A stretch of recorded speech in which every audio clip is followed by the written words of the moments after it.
చెల్లెమ్మలకు అన్నదమ్ములకు కూడా నా హృదయపూర్వక నిండు వందనములు తెలియజేస్తున్నాను. సర్వోన్నతుడు సర్వశక్తుడైన దేవుని మహాకృప మనందరికీ తోడుగా ఉండి మరొకసారి ఈ సహవాసంలో సత్యవాక్యాన్ని విని బలపరచబడడానికి ఒక చక్కటి అవకాశం మనందరికీ దొరికింది. దేవుని జ్ఞానాన్ని మనం నేర్చుకుందాం, బైబిల్ యొక్క గొప్పతనాన్ని మనం అర్థం చేసుకుందాం, ఇతరులకు కూడా ఈ విషయాన్ని పరిచయం చేద్దాం. గుర్తుపెట్టుకోండి, మీరు చచ్చిపోతే ఏమీ చేయలేరు. ఏం చేసినా బతికుండగానే చేయాలి. బాగా అర్థం చేసుకోండి. మంట అనేది ఎప్పుడు మొదలవుతుందంటే మన హృదయంలో నేను బ్రతికున్నానన్న నిశ్చయత, చనిపోతానన్న జాగరూకత రెండూ మన మనస్సుకు తెలిసినప్పుడు. ఎప్పుడైతే ఈ నిశ్చయత, ఆ జాగరూకత రెండూ ఉంటాయో దాన్ని ఎలా సద్వినియోగం చేసుకోవాలి అనే దిశగా మీ అడుగులు ముందుకు కదులుతాయి. ఈ రెండూ లేనప్పుడు ఒక సాదాసీదాగా కాలప్రవాహంలో కొట్టుకుపోతూ అందరిలాగా మనం కూడా ఏదో ఒక రోజు మాయమైపోతాం. భక్తులు ఆ నిశ్చయత, ఈ జాగరూకత రెండూ కలిగి ఉన్నారు కాబట్టే వాళ్ళు సమయాన్ని సద్వినియోగం చేసుకుంటూ ఎట్టి పరిస్థితుల్లో ఒక డే అనేది నాకు వచ్చిందంటే the day is God's gift. Every day is God's gift. So దేవుడు నాకు ఇచ్చిన ప్రతి దినము అదొక అద్భుతమైన వెలకట్టలేని బహుమానము. ఈ బహుమానాన్ని నేను ఎలా సద్వినియోగం చేసుకోవాలి, ఎలా సార్థకత చేసుకోవాలి అని ఆలోచించి ప్రతి దినాన్ని వాళ్ళు తమకు అనుకూలంగా, ప్రభువుకు అనుకూలంగా మార్చుకుంటూ ముందుకు పోయారు. అందుకే వాళ్ళు ఎప్పుడు చచ్చిపోతామా అని భయపడలేదు. బతికుండగా ఏం చెయ్యాలి, ఏం చేయకుండా ఆగిపోతాము అని భయపడ్డారు. చావు గురించి ఏ భక్తుడు భయపడ్డు, ఎందుకంటే అది ఎలాగూ ఏదో ఒక రోజు వస్తుంది. కానీ మనం భయపడాల్సింది దేని గురించి అంటే దేవుడిచ్చిన దినాల్ని సద్వినియోగం చేసుకోకుండా దుర్వినియోగం చేసుకుని కానీ చచ్చిపోతానా అని భయపడాలి. నా పాయింట్ మీకు అర్థమైంది అనుకుంటున్నాను. అలా భయపడిన భక్తులు చరిత్ర సృష్టించారు, చరిత్రలో నిలిచిపోయారు. మన కళ్ళ ముందు గొప్ప సాక్షి సమూహం వలె, మేఘం వలె ఉన్నారు. మీరు కూడా ఎవ్రీడే, ప్రతిదినం కూడా దేవుడు నాకు ఒక గిఫ్ట్ ఇచ్చాడు, ఈ సమయాన్ని నేను ఎలా సద్వినియోగం చేసుకోవాలి, ఈ సమయాన్ని నేను ఎలా ఉపయోగించుకోవాలి, ఎలా బలపడాలి, ఎలా ఎదగాలి అనే భావజాలంతో బతకాలి. నువ్వు ఎక్కడున్నావు, ఏ స్థితిలో ఉన్నావు, ఎలా ఉన్నావు అది ముఖ్యం కాదు. నువ్వు ఏం చేస్తున్నావు అది ముఖ్యం. పెద్ద చిన్న దేవుడికి పక్షపాతం లేదు. బీద గొప్ప దేవుడికి పక్షపాతం లేదు. చిన్న పని పెద్ద పని దేవుడికి పక్షపాతం లేదు. నువ్వు ఏం చేసినా సరే ఆయన మహిమ కొరకు వాడబడుతున్నావా లేదా, ఆయన చిత్తం నీ బ్రతుకు ద్వారా నెరవేరుతుందా లేదా, ఆయన నామ మహిమార్థమై నువ్వు ఒక సాధనంగా ఉపయోగపడుతున్నావా లేదా, నీ వంతు పాత్ర, నీ ఉనికి ప్రభావవంతంగా అక్కడ కనబడుతుందా లేదా. ఇంకా గట్టిగా మాట్లాడితే నేను అంటాను, నువ్వు లేని లోటు తెలియాలి సంఘమా. సంఘానికి, సమాజానికి, దేవుని పరిచర్యలో వాడబడుతున్న వారికి నువ్వు లేకపోతే లోటుగా అనిపించాలి. అది స్ఫూర్తిదాయకమైన భక్తి జీవితం అంటే. ఏమనిపించాలి? నువ్వు కనబడకపోతే పెద్ద వెలితిలాగా అందరూ ఫీల్ అవ్వాలి. అంటే అంత ప్రభావవంతమైన పరిచర్య నువ్వు చేయగలగాలి. ఆ స్థాయికి నువ్వు ఎప్పుడైతే నిన్ను నువ్వు ఎదిగేలా చేసుకుంటావో దేవుని యొక్క పనిలో ఒక నిప్పు కణంలా నువ్వు మండుతున్నావని అర్థం. ఒక జ్యోతి వలె నువ్వు వెలుగుతున్నావని అర్థం. ఒక ప్రభావవంతమైన జ్వాల వలె నువ్వు ప్రకాశిస్తున్నావని అర్థం. అలా నువ్వు ఎప్పుడైతే తీర్చిదిద్దుకుంటావో, నీకు నువ్వే తర్పీదునిచ్చుకుంటావో దేవుడు నువ్వున్న ఈ చిన్న జీవితంలో, జీవితం చిన్నదే, మన ఊహల్లో పెద్దది కానీ రియాలిటీలో చిన్నది. మన ఊహల్లో మాత్రం జీవితం చాలా పెద్దది. ఎంత పెద్దదంటే మనకే తెలియదు. అందుకే మన ప్రణాళికలు ఒక 1000 ఏళ్ళకి సరిపడగా ఉంటాయి. చూస్తే బతికేది ఎంతకాలం బతుకుతాం? 50-60 ఏళ్ళకే పోతాం. ప్రణాళికలు చూస్తే 1000 ఏళ్ళకి సరిపడి ఉంటాయి. చాలామంది రాజకీయ నాయకులు స్విస్ బ్యాంకులో డబ్బులు దాచారట. ఆ డబ్బులు లెక్క నిజంగా మన భారతదేశానికి తెచ్చేస్తే, ఆ డబ్బులన్నీ మన భారతదేశానికి తెచ్చేస్తే మన భారతదేశం అభివృద్ధి చెందిన దేశాలలో టాప్ 10లోకి వెళ్ళిపోద్ది. ఎక్కడికి? టాప్ 10లోకి. ఈ టాప్ 10లోకి వెళ్ళనివ్వకుండా కొంతమంది తమ స్వార్థపూరిత ప్రయోజనాల కోసం అందరికీ దెబ్బకొట్టి తీసుకెళ్ళి డబ్బంతా తీసుకెళ్ళి స్విస్ బ్యాంకులో దాచారు. వాళ్ళ ఆలోచన ఏంటంటే 3030లో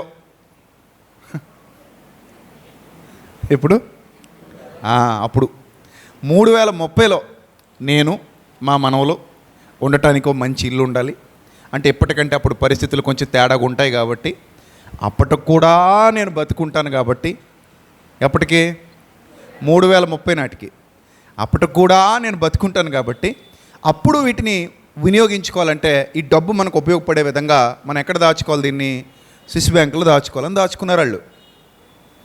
ఎప్పటికీ 3030కి 4040కి 5050కి దాచుకున్న డబ్బులయ్యి. అంటే వాళ్ళ ఊహల్లో వాళ్ళ జీవితం ఎంత ఉంది, అబ్బో చాలా పెద్దది ఉంది. కానీ రియాలిటీలోకి వచ్చేసరికి ఎంత అయిపోయింది, బెత్తెడంతా ఆవిరంతా ఇంతలో కనబడి అంతలో మాయమయ్యేంత. సో కాబట్టి ఎప్పుడు కూడా మనం రియాలిటీలో బతకాలి తప్ప ఊహల్లో బతకూడదు. సమాజం ఎప్పుడు ఊహల్లో బతుకుతుంటుంది. ఊహల్లో బతకండి సంగమా, ఎప్పుడు ఎక్కడ బతకండి, రియాలిటీలో బతకండి. నేడు అనబడు సమయం ఉండగానే అన్నాడు దేవుడు. ఏమన్నాడు ఆయన, నేడు అనబడు సమయం ఉండగానే అన్నాడు. ఈ నేడు అనబడే సమయమే మన సమయం. రేపు మనది కాదు, నిన్న మనది కాదు. నేడు అనబడే సమయం ఏదైతే ఉందో అది మాత్రమే నీది. దాన్ని ఎవరు సద్వినియోగం చేసుకుంటారో వాళ్ళు ధన్యులు. అందుకే ఒక సేవకుడిగా నా బాధ్యత ఎప్పుడు ఏమనిపిస్తుంది అంటే, నేను ప్రసంగికుడిగా ఉన్నాను, నాయకుడిగా ఉన్నాను, పరిచారకుడిగా ఉన్నాను. దేవుని యొక్క జ్ఞానాన్ని వాదించి ఒప్పించి గెలవడానికి ఆయన ద్వారా నిలబెట్టబడిన వాడుగా ఉన్నాను. నేను నా సంఘానికి ఇచ్చే కంటెంట్ ఎలా ఉండాలి అని ఎప్పటికప్పుడు ఆలోచించుకుంటూ నేను ఒక ప్రసంగం చేస్తున్నానంటే ఈ ప్రసంగం సాదాసీదాగా ఉండకూడదు, ఈ ప్రసంగం ఏదో సరదాగా చెప్పినట్టు ఉండకూడదు, ఈ ప్రసంగం ఏదో టైంపాస్కి చెప్పినట్టు ఉండకూడదు, బలమైన ముద్ర వేయాలి. ప్రతిరోజు నేను అలా అనుకునే వేదిక మీదకి వచ్చి నిలబడతాను. ఈ వేదికే కాదు, ఏ వేదికైనా అలాగే నిలబడతాను. ఏ వేదిక ముందుకెళ్ళినా నా బ్యాక్గ్రౌండ్లో అంత వర్క్ ఉంటుంది, అంత కష్టం ఉంటుంది. అలా బ్యాక్గ్రౌండ్ వర్క్ చేసిన తర్వాత నాకు చాలాసార్లు చెప్పాను, నాకు నేనే 100 కౌంటర్లు వేసుకున్న తర్వాత, నాకు నేనే 100 సార్లు ఆలోచించుకున్న తర్వాత అప్పుడు సమాజంలో బహిరంగంగా నిలబడి మాట్లాడటం మొదలు పెడతాను. అలా అందరినీ వెలిగించాలి అనే తపనతో తాపత్రయంతో ముందుకు కదులుతాను. నా ప్రసంగాలు వింటున్నటువంటి నా పిల్లలందరికీ, ఆత్మీయులందరికీ సంగతి తెలుసు. ఎందుకంటే వాళ్ళు ఎలా డెవలప్ అయ్యారో, వాళ్ళు ఎలా వర్ధిల్లుతున్నారో, వాళ్ళు వర్ధిల్లడం మాత్రమే కాకుండా ఇతరులకు కూడా ఈ సమాచారాన్ని ఎలా చేరవేస్తూ, ఇదిగో మా అన్నయ్య ప్రసంగాలు వినండి, ఈ సందేశాలు అర్థం చేసుకోండి, ఈ జ్ఞానాన్ని అర్థం చేసుకోండి అని వాళ్ళు ఇతరులకు, వాళ్ళ బంధువులకు, స్నేహితులకు కూడా షేర్ చేసేటువంటి పిల్లలు మన పిల్లలు ఉన్నారంటే కారణం వాళ్ళు దేవుని జ్ఞానం పట్ల అమితమైన ఆసక్తి కలిగి ఉన్నారు. ఆ అమితమైన ఆసక్తికి తగిన విధంగా ఒక వంటోడుగా నేను వంట చేసి వాళ్ళకి ఏం చేస్తున్నాను, వడ్డిస్తున్నాను అక్షయమైన ఆహారాన్ని. కాబట్టి వింటున్న తింటున్న దేవుని పిల్లలందరూ కూడా మరింత శక్తివంతులుగా మారాలి, మరింత జ్ఞానవంతులుగా మారాలి. ఒక సేవకుడిని నమ్మి మీరు ఇక్కడికి వచ్చి కూర్చున్నారంటే ఆ సేవకుడు మీరు పెట్టుకున్న నమ్మకాన్ని నిలబెట్టుకోగలగాలి, పైనున్న దేవుడు తన మీద పెట్టుకున్న నమ్మకాన్ని కూడా నిలబెట్టుకోగలగాలి. అలా నిలబెట్టుకోలేకపోతుంటే ఆ సేవకుడు ఫెయిల్యూర్ అని అర్థం. ఒక ఫెయిల్యూర్ క్యాండిడేట్గా ఒక సేవకుడు ఎప్పుడూ మిగిలిపోకూడదు. ముందు కూర్చున్న సంఘాన్ని, వారు పెట్టుకున్న నమ్మకాన్ని నిలబెట్టుకోవాలి. అలాగే పైన మనల్ని చూస్తున్న దేవుని నమ్మకాన్ని కూడా నిలబెట్టుకోవాలి. సత్యవాక్యాన్ని అంత ఉన్నట్టుగా చక్కగా ఉపదేశిస్తూ ముందుకు కదలాలి. వాళ్ళు వట్టి కుండలుగా వచ్చి నిండు కుండలుగా తమ గృహాలకు తిరిగి వెళ్ళామన్న భావనతో ఆరాధనలో నుండి వెళ్ళాలి. నిజమే, హోటల్కి వెళ్ళి ఆకలితో వచ్చామనుకోండి, అది హోటల్ అనిపించుకుంటుందా? హోటల్కి వెళ్ళాం, 2 గంటలు కూర్చున్నాం అక్కడ, బయటకు వచ్చి బిల్లు కట్టి బయటకు వచ్చేటప్పుడు కూడా ఇంకా ఎలా ఉంది, ఇంకా ఆకలిగానే ఉంది, కడుపు కాలిపోతుంది. అంటే దాన్ని హోటల్ అంటావా? అది హోటల్ కాదు. ఇంకా అంటే నువ్వు వెళ్ళావు కానీ ఏమీ పెట్టలేదు, నువ్వు వెళ్ళావు కానీ ఏమి అక్కడ తినలేదు. సంఘం అలా ఉండకూడదు. మనం సంఘానికి వెళ్ళాం, కూర్చున్నాం, అక్కడ దేవుని మాటలు వింటున్నాం అంటే ఖచ్చితంగా మనం నేర్చుకొని ఇంటికి వచ్చే వాళ్ళంగా ఉండాలి. ఓ నేను వెళ్ళాను, విన్నాను, నేర్చుకున్నాను, బలపరచబడ్డాను, నా గృహానికి తిరిగి వెళుతున్నాను. ఈ ప్రసంగం వారమంతా నన్ను కాపాడుతూనే ఉంటుంది అనేటువంటి భరోసా ఎప్పుడు ఏ సేవకుడు సంఘానికి ఇవ్వగలుగుతాడో ఆ సంఘం సత్యమందు కట్టబడుతున్నటువంటి సంఘం. ఏ సేవకుడు ఆ భరోసా సంఘానికి ఇవ్వలేకపోతున్నాడో ఆ సంఘంలో 1,00,000 మంది ఉన్న నిరుపయోగం, 10 లక్షల మంది ఉన్న నిరుపయోగం, అది ఒక వ్యర్థమైన సంఘంగా మిగిలిపోతుంది తప్ప క్రీస్తునందు నాటబడిన అర్థవంతమైన సంఘంగా ఎదగడంలో ఎప్పటికీ విజయాన్ని సాధించదు. కాబట్టి ప్రియమైన దేవుని ప్రజలారా, మీరు వింటున్నటువంటి సందేశాలు మిమ్మల్ని మరింత బలోపేతం చేయబోతున్నాయి, ఇంకా చేస్తాయి. రాబోయే రోజుల్లో మరింత లోతైన సత్యంలోనికి మిమ్మల్ని నడిపించడానికి ప్రభువు నాకు ఇచ్చినటువంటి ప్రేరేపణను బట్టి ఇంకా లోతైన సంగతులు మీకు ఉపదేశించడానికి నేను సిద్ధపడుతున్నాను. మీరు కూడా జాగ్రత్తగా వినండి. చెప్పబడుతున్న ప్రతి మాట గ్రంథంలో అలా ఉందా లేదా పరిశీలన చేస్తూ రాసుకుంటూ జాగ్రత్తగా నేర్చుకోవాలి. అలాగే మరొక ముఖ్యమైన విషయం చెప్పి నేను ప్రార్థన చేసి ముఖ్య సందేశాలకు మిమ్మల్ని తీసుకెళ్తాను. ఈరోజు ఒక అర్ధగంట లేట్ అయినా జాగ్రత్తగా వినండి. ఒక ఇంపార్టెంట్ టాపిక్ మనం మాట్లాడుకోబోతున్నాం కనుక మనం మన యూట్యూబ్ ఛానల్ ద్వారా చాలా సందేశాలు సమాజానికి అందిస్తున్నాం. ఈ బిట్ కూడా తర్వాత మీరు కట్ చేసి పెట్టుకోండి. మన యూట్యూబ్ ఛానల్స్ ద్వారా I for God ministries live నుండి కానివ్వండి, విజయప్రసాద్ ఫౌండేషన్ ఛానల్ నుంచి కానివ్వండి, చాలా విలువైన సందేశాలు సమాజానికి వెళుతున్నాయి. ఇక్కడ నేను మీకు చెప్పదలిచింది ఏంటంటే, నా పిల్లలుగా, నా దగ్గర వాక్యం నేర్చుకుంటున్నటువంటి నా బిడ్డలుగా, ఆడపిల్లలకి మగపిల్లలకి అందరికీ నేను చెప్పేటువంటి విషయం ఏమిటంటే, ఒకప్పటి దినాలు లాంటి దినాలు కావు ఇవి. మనందరి చేతుల్లోకి మొబైల్ వచ్చి కూర్చుంది. ఈ మొబైల్లో మీకు కూడా పర్సనల్ అకౌంట్స్ ఉంటాయి. సో మీ పర్సనల్ అకౌంట్స్ ఓపెన్ చేసుకుని యూట్యూబ్ ఛానల్లో మీరు నా వీడియోలు అప్లోడ్ చేసుకుంటారా, చేసుకోండి. అలాంటి కాపీరైట్లు నేను ఎప్పటికీ వెయ్యబడదు కూడా. అంటే దాన్ని దుర్వినియోగం చేయాలనుకునేవాడి విషయంలో వేరేగా ఉంటుంది. కానీ మీరు మా కంటెంట్ ఎంత వినియోగించుకున్నా నేను ఎవరి మీద కాపీరైట్లు ఎప్పటికీ వెయ్యను. మీరు హ్యాపీగా వాడుకోవచ్చు. అలాగే ఇన్స్టాగ్రామ్ అకౌంట్లో కానివ్వండి, ఫేస్బుక్ అకౌంట్లో కానివ్వండి, చాలా సందేశాలు మనవి వినబడుతున్నాయి కనుక వాటిని మీరు షార్ట్స్గా కట్ చేసుకుంటారో లేకపోతే మీరు రీల్స్గా కట్ చేసుకుంటారో మీ ఇష్టం.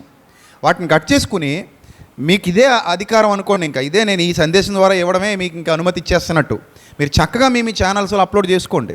తద్వారా ఎక్కువ మందికి దేవుని జ్ఞానం వెళుతుంది. దాన్ని కాంట్రవర్సీ చేయకండి అంతే. ఇది వాడుకొని కాంట్రవర్సీ క్రియేట్ చేద్దాం, ఈ విధంగా తమ్నైల్ పెట్టి కాంట్రవర్సీ క్రియేట్ చేద్దాం అనే భావజాలం వద్దు. కానీ సత్యవాక్యం ప్రజల్లోనికి వెళ్ళాలనే సదుద్దేశంతో మీరు చక్కగా, ఆడపిల్లలు మీకు అకౌంట్స్ ఉన్నాయి, ఇన్స్టాగ్రామ్లో రీల్స్ ఉన్నాయి, చక్కగా రీల్స్ పెట్టుకోవచ్చు, మన వీడియోలు కట్ చేసుకోవచ్చు, పంపించవచ్చు. సో సమాజం సత్యాన్ని విని బలపడి దేవుని సన్నిధికి వస్తుంది. సమాజం దేవుని జ్ఞానాన్ని అర్థం చేసుకుంటుంది. ఇది మనకున్న అవకాశం. It's an opportunity to all. So మనందరికీ ఒక వండర్ఫుల్ ఆపర్చునిటీ దేవుడు ఇచ్చాడు. దీన్ని వినియోగించుకుందాం, తప్పే ఉంది. రోజుకు ఒక అర్ధగంట, గంట మీరు సమయం కేటాయిస్తే నాతో పాటు మీరు కూడా సువార్త పనులు ఏమవుతారు, పాలిభాగస్తులు అవుతారు కదా. ఆ విధంగా సత్యవాక్యం వినడానికి మార్గాలు సుగమం చేస్తున్నారు. ఎంతోమందికి దేవుని జ్ఞానాన్ని పంచటంలో మీరు కూడా నా తోడి పాలిభాగస్తులు, నా తోడి యోధులు అవుతున్నారు. కనుక ఇందులో ఎవరు తక్కువ కాదు, అందరూ సమర్థవంతులే. అవకాశం ఉంటే ప్రతి ఒక్కరూ చెయ్యగలిగిన పనే ఇది. ఆడపిల్లలు చేయొచ్చు, మగపిల్లలు చేయొచ్చు. కాబట్టి అందరూ కూడా ఆ విధంగా మీరు దేవుని పరిచర్యలో వాడబడాలని తెలియజేస్తున్నాను. ఒకసారి అందరూ కూడా ఆలోచించండి, పరిచర్యలో మీరు కూడా పాలిభాగస్తులు అవ్వండి. రైట్, కళ్ళు మూసుకోండి, ప్రార్థన చేసుకుని వాక్య ధ్యానంలో అడుగు పెడదాం. ఒక విలువైన సందేశాన్ని ఈరోజు మనం వినబోతున్నాం కనుక శ్రద్ధాశక్తులతో, భయభక్తులతో దేవుని మాటలు వినాలని మీ అందరికీ నేను ప్రేమపూర్వకంగా విజ్ఞప్తి చేస్తున్నాను. ప్రార్థన చేద్దాం. మహాపరిశుద్ధుడైన మా కన్న తండ్రి, రాజమండ్రి పట్టణంలో ప్రభు అనేక దినాలుగా మీ కుమారులుగా, మీ కుమార్తెలుగా మమ్మల్ని, సంఘాన్ని అందరినీ వాడుకుంటూ మీ విజ్ఞాన సంపద మీ పిల్లలకు పంచిపెడుతున్నందుకు, అనేక మందిని సత్యవాక్యంతో ఆశీర్వదించి బలపరుస్తున్నందుకు స్తోత్రం తండ్రి. మేమే పాటి వారము, మా జీవితాలు ఏ పాటివి తండ్రి. ఇంతలో కనబడి అంతలో మాయమైపోయే ఆవిరి వంటి బ్రతుకులు బ్రతుకుతున్న వారము. అయినప్పటికీ మీ కృపచేత, మీ దయచేత మమ్మల్ని కరుణిస్తూ, కనికరిస్తూ, తొట్టిల్లిపోయిన ఆత్మీయ జీవితాలు మాకు అనుగ్రహిస్తూ, నమ్మకస్తులుగా, యథార్థవంతులుగా మీ సన్నిధి కాంతిలో నిలవడానికి, నడవడానికి మీరు మాకు ఇచ్చిన ఘనమైన ఈ ఆధిక్యతను బట్టి ఏమిచ్చి మీ రుణం తీర్చుకోగలము తండ్రి. పిల్లలందరినీ దీవించండి, ప్రతి వారం క్రమం తప్పకుండా మీ సత్యవాక్యాన్ని నేర్చుకోవడానికి ఇక్కడికి వస్తున్న బిడ్డలందరికీ మీ కాపుదల ప్రసాదించండి. మీ సన్నిధాన వర్తనులుగా నిలువబెట్టి మీ సహాయ సహకారాలతో నడిపించండి. ప్రతి కుటుంబాన్ని మీరు దీవించండి, ఆశీర్వదించండి. ప్రతి కుటుంబాన్ని మీరు బలపరచండి, మీ కృపలో భద్రపరచండి.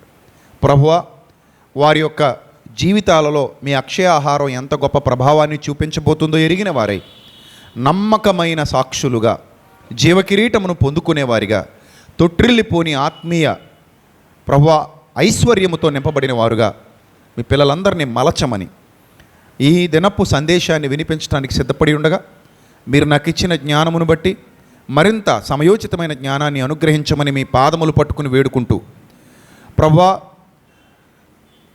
విని విడిచిపెట్టే గుంపులో గాక విన్న వాక్యమును బట్టి జాగ్రత్తపడి ముందుకు కదలగలిగే భాగ్యాన్ని బిడ్డలందరికీ దయచేయమని వేడుకుంటూ, ఇక మాతో పాటు అనేకుల్ని ఈ సన్నిధిలో నిలబెట్టడానికి మేము ప్రకటించగలిగే జ్ఞానాన్ని, పరిచయం చేయగలిగే శక్తిని, అందరికీ ఈ విషయాన్ని చెప్పగలిగే మోమాటము లేని భక్తి జీవితాన్ని ఇక్కడ కూర్చున్న పిల్లలందరికీ దయచేయమని, వారు ఇంకా అనేకుల్ని సత్యవాక్యం వైపు నడిపించడానికి వారికి శక్తిని, బలాన్ని అనుగ్రహించమని, ఘనత, మహిమ, ప్రభావములు మీకు మాత్రమే చెల్లిస్తూ లైవ్ ద్వారా వీక్షిస్తున్న బిడ్డల కుటుంబాలను కూడా దీవించి ఆశీర్వదించమని వేడుకుంటూ, యేసుక్రీస్తు నామంలో ఈ ప్రార్థన మనవులు సమర్పించి మీ వద్ద నుండి జవాబు పొందుకుంటున్నాం మా కన్న తండ్రి. Amen, amen.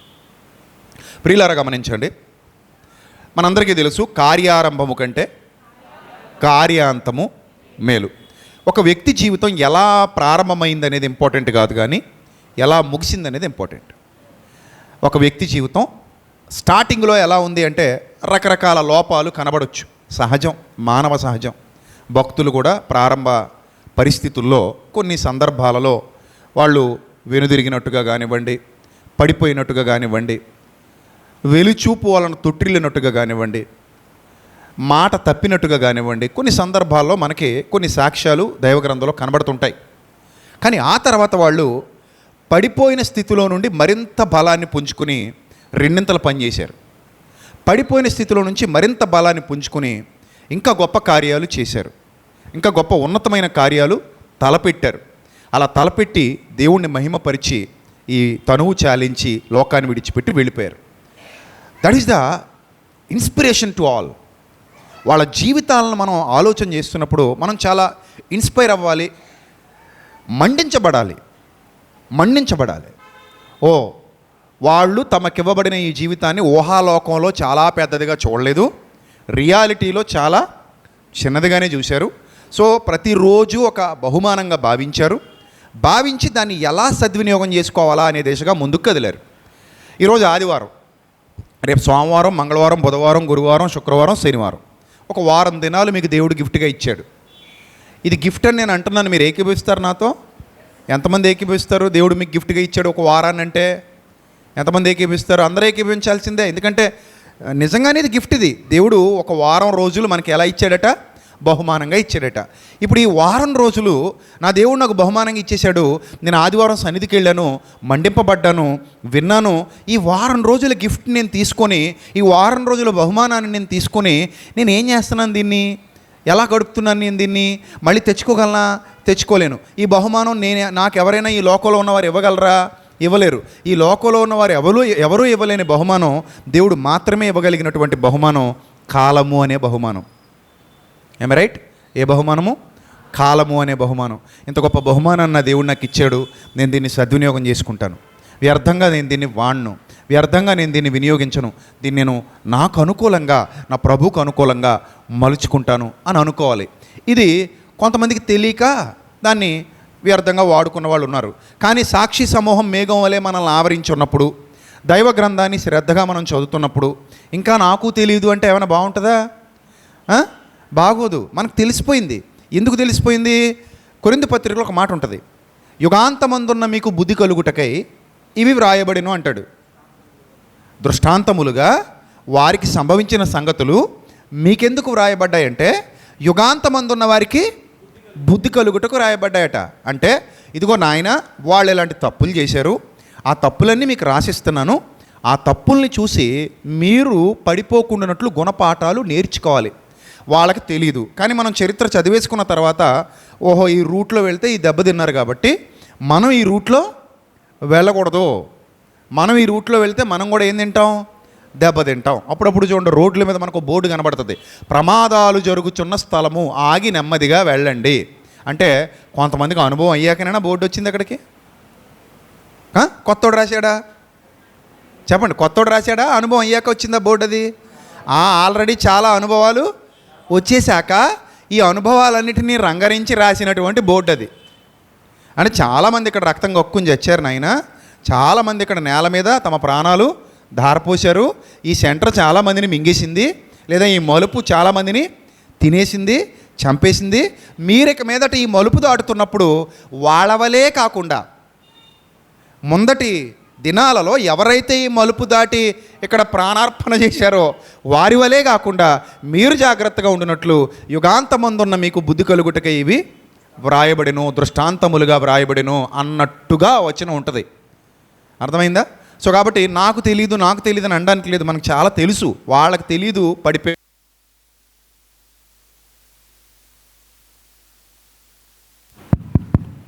రైట్. ఆగింది ఎందుకో మరి, బ్యాటరీస్ కొత్తవి కదా, అది బ్యాటరీస్ మార్చండి. సో వాళ్ళకి తెలీదు, పడిపోయారు. సో మనకు తెలుసు కాబట్టి మనం ఏం చేయకూడదు? పడిపోకూడదు. రైటా?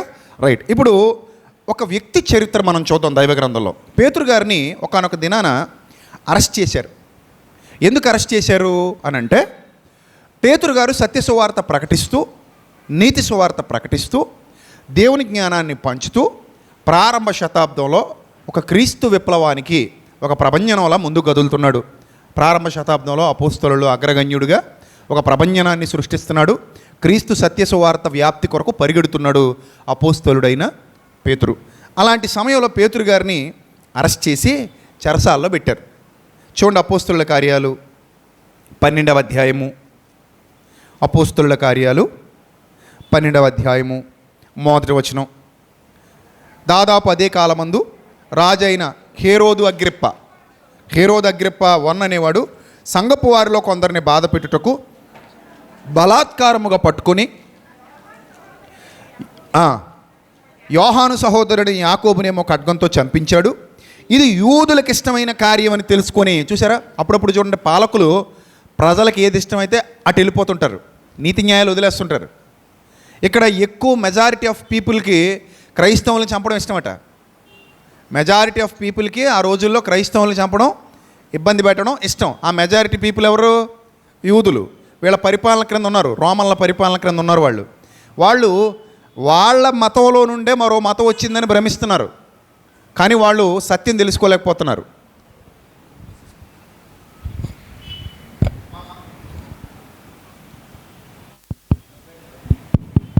మా మతంలో నుండి మరో మతం బయలుదేరిందన్న భావంలో ఉన్నారు తప్ప, మా మతాన్ని దెబ్బకొట్టడానికి ఇంకొక కొత్త మతం వచ్చిందన్న భావంలో ఉన్నారు తప్ప, వీళ్ళు ఆ పాత నిబంధనలో నుండి క్రీస్తు ద్వారా క్రొత్త నిబంధనలోకి అడుగుపెట్టారు. మనం కూడా అడుగు పెట్టాలి, ఇవన్నీ లేఖనాల్లో ఉన్నాయి, ఇవన్నీ ప్రవచనాల్లో ఉన్నాయి, ప్రవక్తల గ్రంథాల్లో ఉన్నాయనే ఇంగితం ఆ రోజున యూదులకు రాలేదు. కాబట్టి క్రైస్తవుల్ని, క్రైస్తవ్యాన్ని అడ్డుకోవడానికి ప్రయత్నపడ్డారు.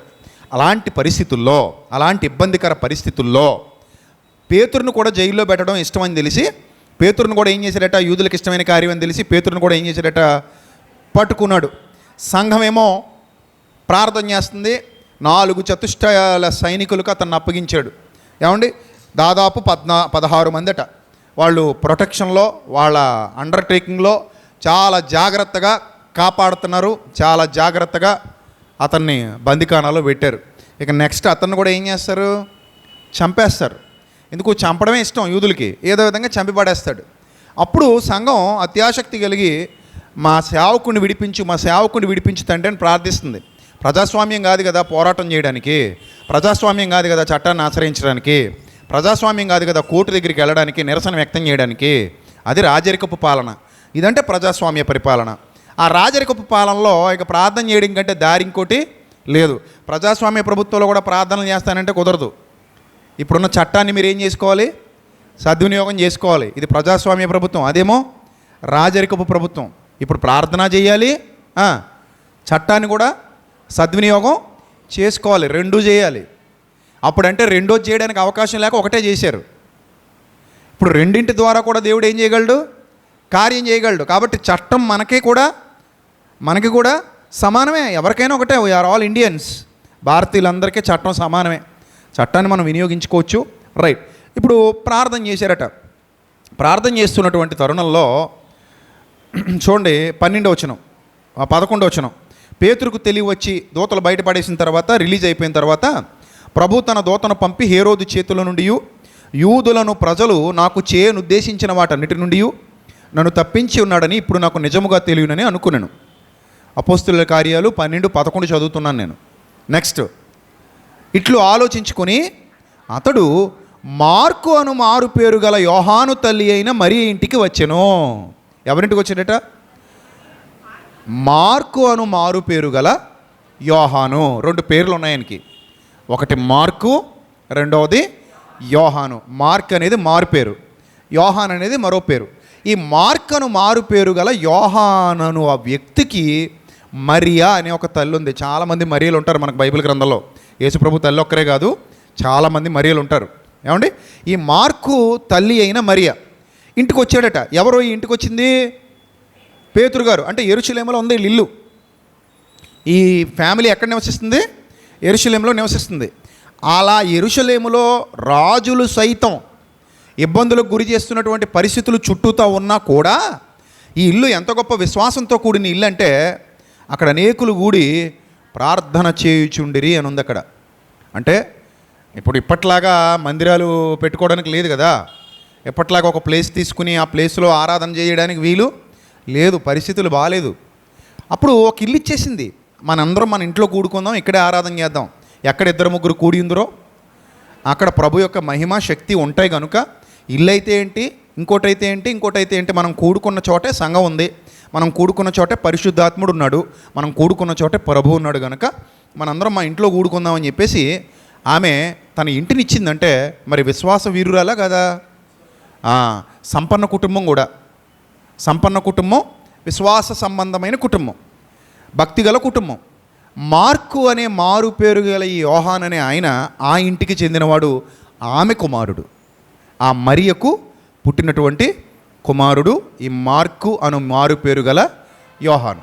సో ఆ ఇంటికి పేతురు గారు వచ్చినట్టుగా మనకు అర్థమవుతుంది. అయితే అతడు తలవాకిటి తలుపు తట్టుచుండగా రొదే అని ఒక చిన్నది ఆలకించుటకు వచ్చెను. ఆమె పేతురు స్వరము విని గుర్తుపట్టి సంతోషము చేత తలుపు తీక లోపలకు పరిగెత్తుకుని పోయి పేతురు తలుపు నొద్ద నిలుచున్నాడని చెప్పింది. అయితే వారు దానికి ఆమెను ఏమంటారంటే పిచ్చిది అంటారు. చాలామంది గ్రంథకర్తలు చెప్తారు ఈ రొదే అనే చిన్నది ఎవరో కాదు, మార్కు గారి ఇంట్లో పనికి కుదిరినటువంటి ఒక పని మనిషి అని చెప్తారు. అది చరిత్రకారులు చెప్పేటువంటి విషయం. బైబిల్లో దానికి సంబంధించినటువంటి వివరాలు ఏవి లేవు. కానీ ఆమె కూడా ఈ కుటుంబంతో పాటు ప్రభువుని ఏం చేసింది? విశ్వసించింది. ప్రారంభ సంఘం ఎప్పట్లాగా ప్రశాంతమైన వాతావరణం లేదప్పుడు, చాలా ప్రమాదకరమైన పరిస్థితులు. ఎక్కడ ఇప్పుడు ఇలాగా ఎంతమంది కూడుకుని ప్రభువుని ఆరాధిస్తున్నారని తెలిస్తే రోమా సైనికులు వచ్చి ఎక్కడుండేవారు? ఎప్పటికీ గుమ్మం దగ్గర ఉండేవారు అనమాట. మళ్ళందరినీ తీసుకెళ్ళి ఎక్కడ పడేసేవారు? లోపల పడేసేవారు. అయితే చంపేవారు, లేకపోతే కొట్టేవారు. ఇప్పుడు ఎంత అనుకూలంగా పరిస్థితులు ఉంటేనే ఆదివారం సాయంత్రం బిర్యానీ తిని పడుకోవాలండి, పొద్దునే పనికి వెళ్ళాలి కదండి, మళ్ళీ సాయంత్రం కూడా ఆరాధన అంటే మా వల్ల కాదండి, అందుకని లైవ్లో చూసేసి ఏం చేస్తామండి? నిద్రపోతామండి అనుకునేటువంటి మనుషులు ఉన్న దినాలు ఇవి. నిజంగా చాలామంది మనోళ్ళు కూడా అంటున్నారంటే అప్పుడప్పుడు నాకు అనిపిస్తుంది లైవ్ ఇవ్వడం మానేస్తే బాగుంటుంది అనిపిస్తుంది. ఎందుకో చెప్పనా? లైవ్ ఎందుకు ఇస్తుందని చెప్పనా? దూరదేశాల్లో, దూర ప్రాంతాల్లో చాలామంది అక్క చెల్లెమ్మలు, అన్నదమ్ములు ఉండిపోయారు. ఈ లైవ్ వాళ్ళ కోసమే, దూర ప్రాంతాలు ఉన్న వాళ్ళ కోసం. కానీ చాలామందికి ఏమనిపిస్తుందంటే లైవ్ వస్తుంది కదండి, మంచమే పడుకొని కాలు మీద కాలు అలా వేసుకొని ఏం చేయొచ్చు అంతే, అలా చూసేస్తే అంతే, ఆరాధన అయిపోయింది. ఇటు పక్కనే ఉన్నా కూడా ఎంత దారుణం చూడండి, ఎంత దారుణం. పోను ఏదైనా ఏ బొల్లేనిలోనో, ఏ మానసాలోనో, ఏ జిఎస్ఎల్లోనో సరదాగా వెళ్ళామంటే అక్కడ ఫోన్ పెట్టుకు కాలు మీద కాలు వేసుకు చూసుకున్నామంటే ఒక అర్థం ఉంది. అలా ఎప్పుడైనా ఎక్స్కర్షన్కి వెళ్ళినప్పుడు, ఎప్పుడైనా పిక్నిక్కి వెళ్ళినప్పుడు అలాంటప్పుడు చూసామంటే ఏదో ఒక అర్థం ఉంది. ఏడు చక్కగా ఇంట్లో కూర్చొని మటన్ కూర వండుకుంటూ, చికెన్ కూర వండుకుంటూ, తింటూ, బిర్యానీ పార్టీలు చేసుకుంటున్నప్పుడు కూడా మనకేం ఏమనిపిస్తుంది? బద్ధకం, అది చచ్చిపోవాలి మీలో, ఎదగలేరు. లేకపోతే భక్తిలో ఎదగలేరు. ఆ బద్ధకం చావాలి. ఒక నిబంధన కావాలి, ఒక క్రమశిక్షణ కావాలి. నువ్వు ఎప్పుడు క్రమశిక్షణగా ఉంటావో దేవుని ఆశీర్వాదం కూడా నీ వెంట నడుస్తుంది. నా బిడ్డ నా సన్నిధికి ఎప్పుడూ విలువిస్తుంది. నా సన్నిధికి విలువిచ్చేవాడికి నేను విలువిస్తాను అనుకుంటాడు దేవుడు. నా వాక్యానికి, నా జ్ఞానానికి, నా సన్నిధికి విలువిచ్చే బిడ్డలకు నేను విలువిస్తాను. అందుకే ఎన్ని పనులున్నా పక్కన పెట్టి ముందు మనం దేనికోసం ముందడుగేయాలి? సత్యవాక్యం కొరకు ముందడుగేయాలి. దేవుని జ్ఞానం కొరకు ఎప్పుడూ ఆరాటపడుతూ ఉండాలి. దేవుని జ్ఞానం కొరకు ఎప్పుడూ పరుగులు తీస్తూ ఉండాలి. సరే, అలాంటి దుర్దినాలలో కూడా వాళ్ళు సంఘముగా కూడుకున్నారట. వాళ్ళ హెడ్ని అరెస్ట్ చేసేసినా కూడా ఒక రకంగా సంఘంలో నాయకుడు ఎవరు మరి? క్రీస్తు తర్వాత ఈయనే. ఆయన శిరస్సు, ఆయన తర్వాత ఈయన నాయకుడు. నాయకుడిగా ఉన్న వ్యక్తిని అరెస్ట్ చేసేసినా కూడా వీళ్ళందరూ ఏం చేశారట? అందరూ కలిసి ఏం చేస్తున్నారు? ప్రార్థన చేస్తున్నారు. అది ఇన్స్పిరేషన్ అంటే. అంతే తప్ప ఎందుకులండి ఆయన్నే అరెస్ట్ చేశారు, ఇంక మనమెంత, అసలునే తీసుకెళ్ళి లోపల పడేశారు, ఇంక మనమేంటి కొసరు, అసలుకే దిక్కులేదు, ఇంక కొసరకేం వచ్చింది, మనకు కూడా పెడతారు ఎసరు, ఇంకెందుకు మనం కూడా ఏం చేద్దాం, డిస్పస్, మీ దారి మీది మా దారి మాది అందాం అనుకుంటే అది అసలు విశ్వాసమే కాదు. కానీ చాలా బలంగా నిలబడ్డారు, శక్తిగా నిలబడ్డారు. అదే గుడ్ ఫ్యామిలీ. అది ఆ ఫ్యామిలీ యొక్క ఇంట్రడక్షన్ ఇస్తున్నాను మీకు. ఆ ఫ్యామిలీని మీకు పరిచయం చేస్తున్నాను. మరియ గారి కుమారుడు మార్కు అను మారు పేరు గల యోహాను. వీళ్ళు సంపన్న కుటుంబం. ఈ కుటుంబం దేవుని దయ వల్ల కొంచెం పచ్చగా ఉన్న కుటుంబం. అర్థమైందా? ఇప్పుడు పచ్చగా ఉందా వెచ్చగా ఉందా ఇంపార్టెంట్ కాదు, దేవుడు మెచ్చే విధంగా ఉందా లేదా అనేది ఇంపార్టెంట్. ఒకవేళ నువ్వు ప్రభు కృప వల్ల సంపన్న స్థితిలో పుట్టావేమో, మీ తాత ముత్తాతలు బాగానే సంపాదించారేమో, నీకు ఆస్తిపాస్తులు కలిగి ఉన్నాయేమో, అయితే ఏంటి, నువ్వు కూడా ప్రభు పనిలో దాసుడివే, దాసురాలివే. అది గుర్తించగలగాలి. కొర్నేలిలాగా ఆలోచించాలి, అరిమత యోసేపులాగా ఆలోచించాలి. నీ ధనమును బట్టి గర్వించక ఇతరులకు నీ ధనములో పాలిచ్చు దానమై ఉండాలి అని తిమోతి పత్రికలో వ్రాయబడినట్టుగా నీకు ధనం ఎంతైనా కలగొచ్చు. రేపొద్దున నీ పిల్లలు బాగా సంపాదించవచ్చు, ఆర్థిక స్థిరత్వం మీ అందరికీ రావచ్చు, గొప్ప ధన సంపన్నులుగా మీరు మారవచ్చు. చెప్పలేము, దేవుడు ఇవ్వడు అని నేను చెప్పను, అది రాదు అని కూడా నేను చెప్పను. ఆయన ఇవ్వాలనుకుంటే ఎవరికైనా ఇస్తాడు, ఇవ్వగలడు కూడా. ఆయన ఇచ్చే కొలది నువ్వేం చేయాలి? నువ్వు దాన్ని సద్వినియోగం చేసుకోగలగాలి, దుర్వినియోగం చేయకూడదు. ఆయన నీకు ఇచ్చే కొలది నువ్వు ఆయన పనిలో వాడబడగలిగే స్థితికి ఎదగాలి తప్ప బాగానే ఇచ్చాడని చెప్పి అదిగో స్విస్ బ్యాంకులో దాచుకున్నట్టు 3030లో తిందామని అనుకోకూడదు. అర్థమైందా?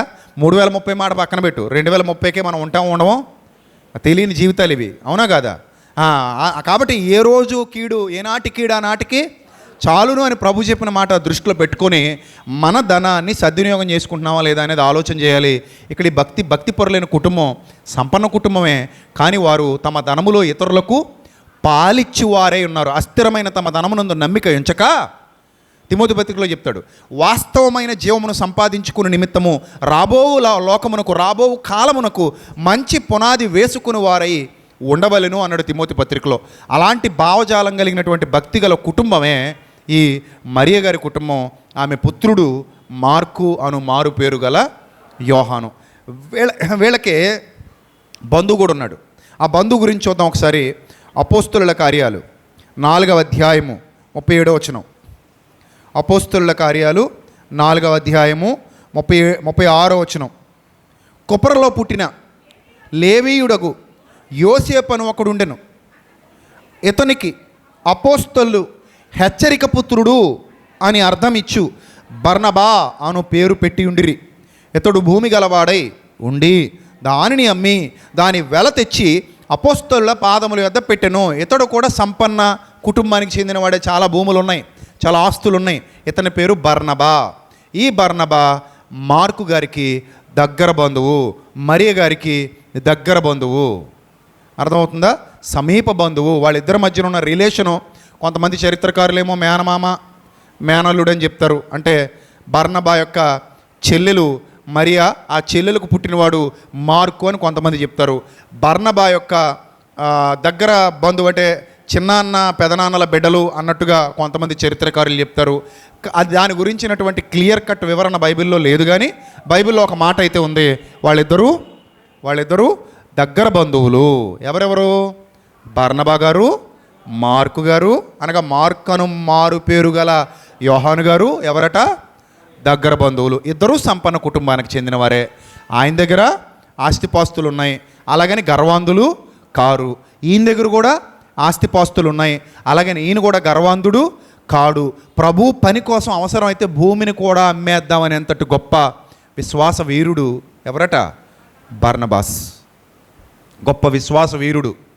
నా దేవుని పని కోసం ఈ భూమి నాకు శాశ్వతం కాదు, నా భూమి పరలోకంలో ఉంది, అందుకే భూమి మీద మీరు ధనము కూర్చుకొనకుడి, పరలోకమందు చిమ్మెట కొట్టని దొంగ దోచుకొనని ధనాన్ని పరలోకంలో కూర్చుకోండి అన్న మాటకి విలువనిచ్చిన వాడుగా ఈ బర్నబా అనే వ్యక్తట అపోస్తలులు అతనికి ఏమని పేరు పెట్టారంటే హెచ్చరిక పుత్రుడు, అనగా ఆదరణ పుత్రుడట. ఆదరించగలిగే సామర్థ్యం ఉంది అతనికి. ఎంత గొప్ప ఆదరణ పుత్రుడు అంటే భూమి గలవాడై ఉండి దానిని అమ్మి దాన్ని వెల తెచ్చి అపోస్తలుల పాదాల యొద్ద పెట్టి అనేకుల్ని ఆదరించడానికి ఉపయోగపడినటువంటి ఆదరణ పుత్రుడు, హెచ్చరిక పుత్రుడే ఈ Barnabas. What a wonderful family it is. ఆ కుటుంబాలు నిజంగా చాలా భక్తిగల కుటుంబాలు. బర్నబా గారు కానివ్వండి, మరియ కానివ్వండి, వారి కుటుంబాలు కానివ్వండి, చాలా భక్తిగల కుటుంబాలుగా మనకి ఇక్కడ కనబడుతున్నాయి.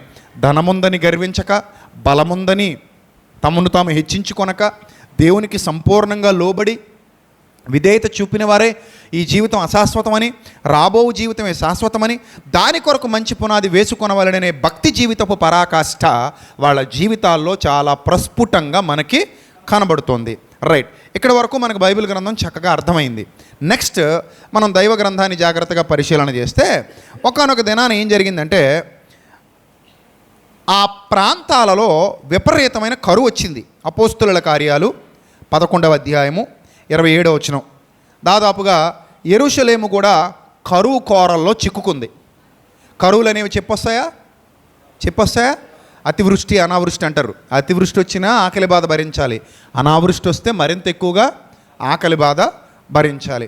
వరదలు వచ్చినా మనకి తిండి ఉండదు, అలాగని వర్షపాతం లేకపోయినా మనకి తిండి ఉండదు. కరువు అనేది నాకు తెలిసి మన తరంలో పెద్దగా కనబడట్లేదు, కానీ మన ఏరియాల్లో ఇప్పటికీ ఆఫ్రికా దేశాల్లో చాలా ప్రాంతాల్లో కరువు ఉంటుంది. పాపం వాళ్ళకి తినడానికి తిండి ఉండదు. ముఖ్యంగా మన రాయలసీమ ప్రాంతాల్లో అయితే, అనంతపురం లాంటి ప్రాంతాల్లో అయితే కొంతమందికి తాగునీరు కూడా దొరకదు. ఇప్పుడు వచ్చే ఎండాకాలం వాళ్ళకి భయంగా ఉంటుంది. ఎండాకాలం వచ్చిందనేసరికి గుండెలు పీస్ మంట ఉంటాయి అనంతపురంలోని కొన్ని ప్రాంతాలు, రాయలసీమలో కొన్ని ప్రాంతాలు. ఎందుకంటే వాళ్ళకి మనకున్నంత సమృద్ధిగా వాటర్ లభించదు, అందుకే భయంగా ఉంటారు. ఈ కరువు అనేది చాలా ప్రమాదకరమైంది. బైబిల్ గ్రంథంలో కూడా చాలా కరువులు ఉన్నాయి. ఆ కరువుల్లో ఆకలికి తట్టుకోలేక బిడ్డలను వండుకు తిందామన్న ప్రతిపాదనలు కూడా చేసుకొని, అమ్మో ఇంకా అది అసలు తలుచుకోవడానికి కూడా చాలా ఇబ్బందిగా ఉంది, మాట్లాడుకోవడానికి కూడా చాలా ఇబ్బందిగా ఉంది. అంటే ఆ కరువు అంత ప్రభావవంతంగా ఉన్నటువంటి దినాలు చరిత్రలో మనకు కనబడతాయి. మట్టి వండుకు తింటున్న వాళ్ళు కూడా ఆఫ్రికా దేశాల్లో కొంతమంది ఉంటారు. అదో రకమైన మట్టి, దాన్ని మైసూరు పాకు అచ్చుల్లాగా చేసుకొని ఆ మట్టి తినేస్తారు. తట్టుకోలేక ఆకలికి దొరకదు, వాళ్ళకి అన్నం దొరకదు.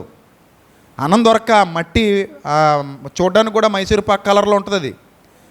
ఆ మట్టి ముక్కలు పెళ్ళలాగా దాన్ని ఎండబెట్టుకుని తింటారనమాట చిన్నపిల్లలు కూడా. అందుకే ఎండిపోయి ఎముకలు కూడా ఇలాగ అయిపోయి ఉంటుంది. సో మనం ఎంత గొప్ప స్థితిలో ఉన్నాం చెప్పండి. ఇప్పుడు దేవునికి కృతజ్ఞతాస్తుతులు చెల్లించాలి వద్దా? ప్రభువా నీకు స్తోత్రము కలుగునుగాక, ప్రభువా నీకు స్తోత్రము కలుగునుగాక. తిని పడేస్తున్నాం కూడా మనం ఎక్కువైపోయి. అప్పుడప్పుడు పెళ్ళిళ్ళలో చూస్తుంటాం ఎంత ఫుడ్ వేస్ట్ చేస్తారో, ఎంత ఫుడ్ వేస్ట్ అయిపోతుంటుందో. పెట్టించుకుంటారు పడేస్తుంటారు. మన ఇళ్ళల్లో కూడా చాలామంది ఆడవాళ్ళు పొద్దునే పడేస్తుంటారు డస్ట్బిన్లో. పొద్దునే ఇంతంత అన్నం వండుకోవడం పడేయడం. అలా మనమేమో ఇలాగున్నాం, వాళ్ళేమో దొరికితే బాగుండని ఎదురు చూస్తున్నారు. కరువు అనేది చాలా ప్రమాదకరం. అది రాకూడదు. అది అమ్మో అది వచ్చిందంటే మనం తట్టుకోలేము, రాకూడదు. డబ్బులున్నా కరువు వస్తే ఏం చేయలేం. యాకోబు గారి దగ్గర డబ్బులు ఉన్నాయి కానీ ఏమి లేదు, తిండి లేదు. ఎక్కడికి పంపించారంటే తిండి కొనుక్కురమ్మని రోకలిచ్చి ఐగుప్తుకు పంపాడు. అంటే డబ్బులున్నా కూడా కరువు వస్తే ఎవడేం చేయలేడు. ఆ కట్టలు ఏం చేయాలి? ఇంకా నీటిలో ముంచుకు తినాలంతే. ఇంకా ఎంత పెద్ద నోటున్నా దాన్ని ఏం చేయాలి? కరువు వస్తే నీటిలో ముంచుకొని తినాలి తప్ప దానివల్ల ఉపయోగం ఉండదు. ఎవడ అమ్మడు. ఇప్పుడు ధాన్యం ఫుల్గా ఉందనుకోండి, డబ్బులు తీసుకుని అమ్ముతాడు. అసలు ధాన్యమే లేదంటే డబ్బు ఎవడికి కావాలి? ఇప్పుడు డబ్బే ధాన్యమే డబ్బు కంటే ఏమవుద్ది? గొప్పదైపోద్ది. అప్పుడు అర్థమైందా? కరువు అంత ప్రమాదకరమైంది. కరువు చాలా ప్రమాదకరమైంది. ఒకనొక దినాన్ని కరువు వచ్చింది. అపోస్తలుల కార్యాలు 11వ అధ్యాయం 27వ వచనం చూద్దాం. ఆ దినములు యందు ఆ ప్రవక్తలు యెరూషలేము నుండి అంత్యొకీయుకు వచ్చిరి. వారిలో అగబు అని ఒకడు నిలువబడి భూలోకమంతటా గొప్ప కరువు రాబోచున్నదని పరిశుద్ధాత్మ ద్వారా సూచించాను. అది రియల్ ప్రాఫిట్ అంటే. రియల్ ప్రాఫిట్ చెప్తే టైంతో సహా చెప్పేస్తారు వీళ్ళు. They are all real profits. అంతేగాని ఇదిగో జగన్ గెలుస్తున్నాడు, 130 సీట్లు వస్తాయి, 140 సీట్లు వస్తాయి అని చెప్పి జగన్ ఓడిపోగానే తుచ్ అని తుమ్మి వీడియో యూట్యూబ్లోంచి తీసేయడం. ఎవరైనా అడిగితే కొన్ని సందర్భాల్లో మరి అలాగా ప్రవచనాలు బాలకృష్ణ గారిలాగా ఫెయిల్ అవుతుంటాయి అనకూడదు. అర్థమైందా? ప్రవచనాలు ఎప్పుడు ఏమవ్వో ఫెయిల్ అవ్వో. ఎందుకంటే అది ఎవరి మాట? దేవుని మాట. ప్రవచనాలు ఎప్పుడు ఏమవ్వో ఫెయిల్ అవ్వో, నిరర్ధకం అవ్వో. దాన్ని బట్టే రియల్ ప్రాఫిటా ఫేక్ ప్రాఫిట్ అనేది మనకు అర్థమవుతుంది. రియల్ ప్రాఫిట్స్ ఎప్పుడు ఉన్నది ఉన్నట్టు టక్మని చెప్తారు. అది దేవుని పవర్. అది ఫేక్ ప్రాఫిట్ ఇదిగో ఇలాగే ఫేక్ అంత ఫేక్. లేదా గాల్లో దీపాలు పెట్టి బాణాలు కొట్టడం. ఆయన ఎవరో వేణుస్వామి అని ఉంటాడు కదా, వరల్డ్ కప్ గెలిస్తే అన్నాడు. కప్పు లేదు, చెప్పలేదు, పోయింది. జగన్ గారు మళ్ళీ వస్తాడన్నాడు.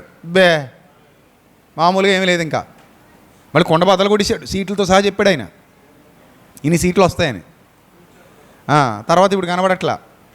సో ఉంటారు అలాగా. వాళ్ళకి ఏంటంటే ఊహకు తోచింది. ప్రభు అంటాడు రేపేమి సంభవించునో మీరు ఎరగరంటాడు. వీళ్ళు వచ్చి అంటారు అబ్బే మీరు ఎరగరంటావేంటి, నువ్వు ఎరగవేమో మేము ఎరుగుదుము అంటారు వీళ్ళు. మేము ఎరుగుదుము అంటారు. ఆయన ఏమంటాడు? మీరు ఎరగర్రా నాయన, నేను చెప్తే కానీ మీకు తెలియదురా నాయన అని ఆయన అంటాడు.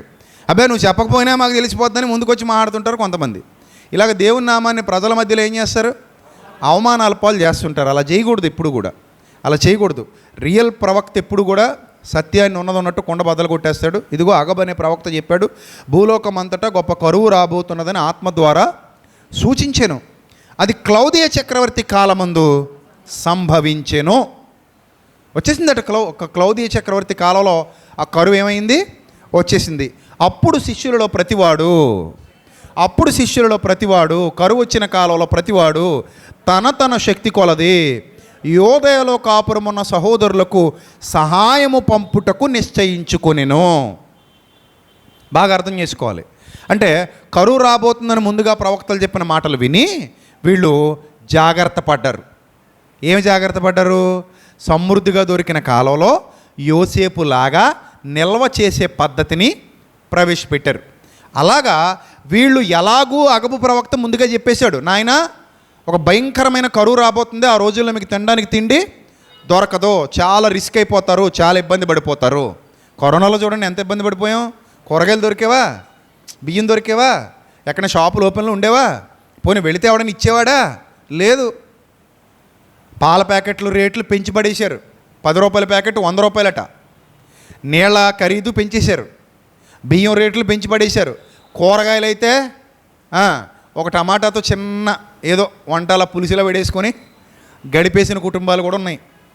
ఎందుకంటే మళ్ళీ 1/2 కేజీ టమాటాలు వండేసుకుంటే అసలు రేపు టమాటా దొరుకుతుందో దొరకదో వైనం వల్లకాడలేదు.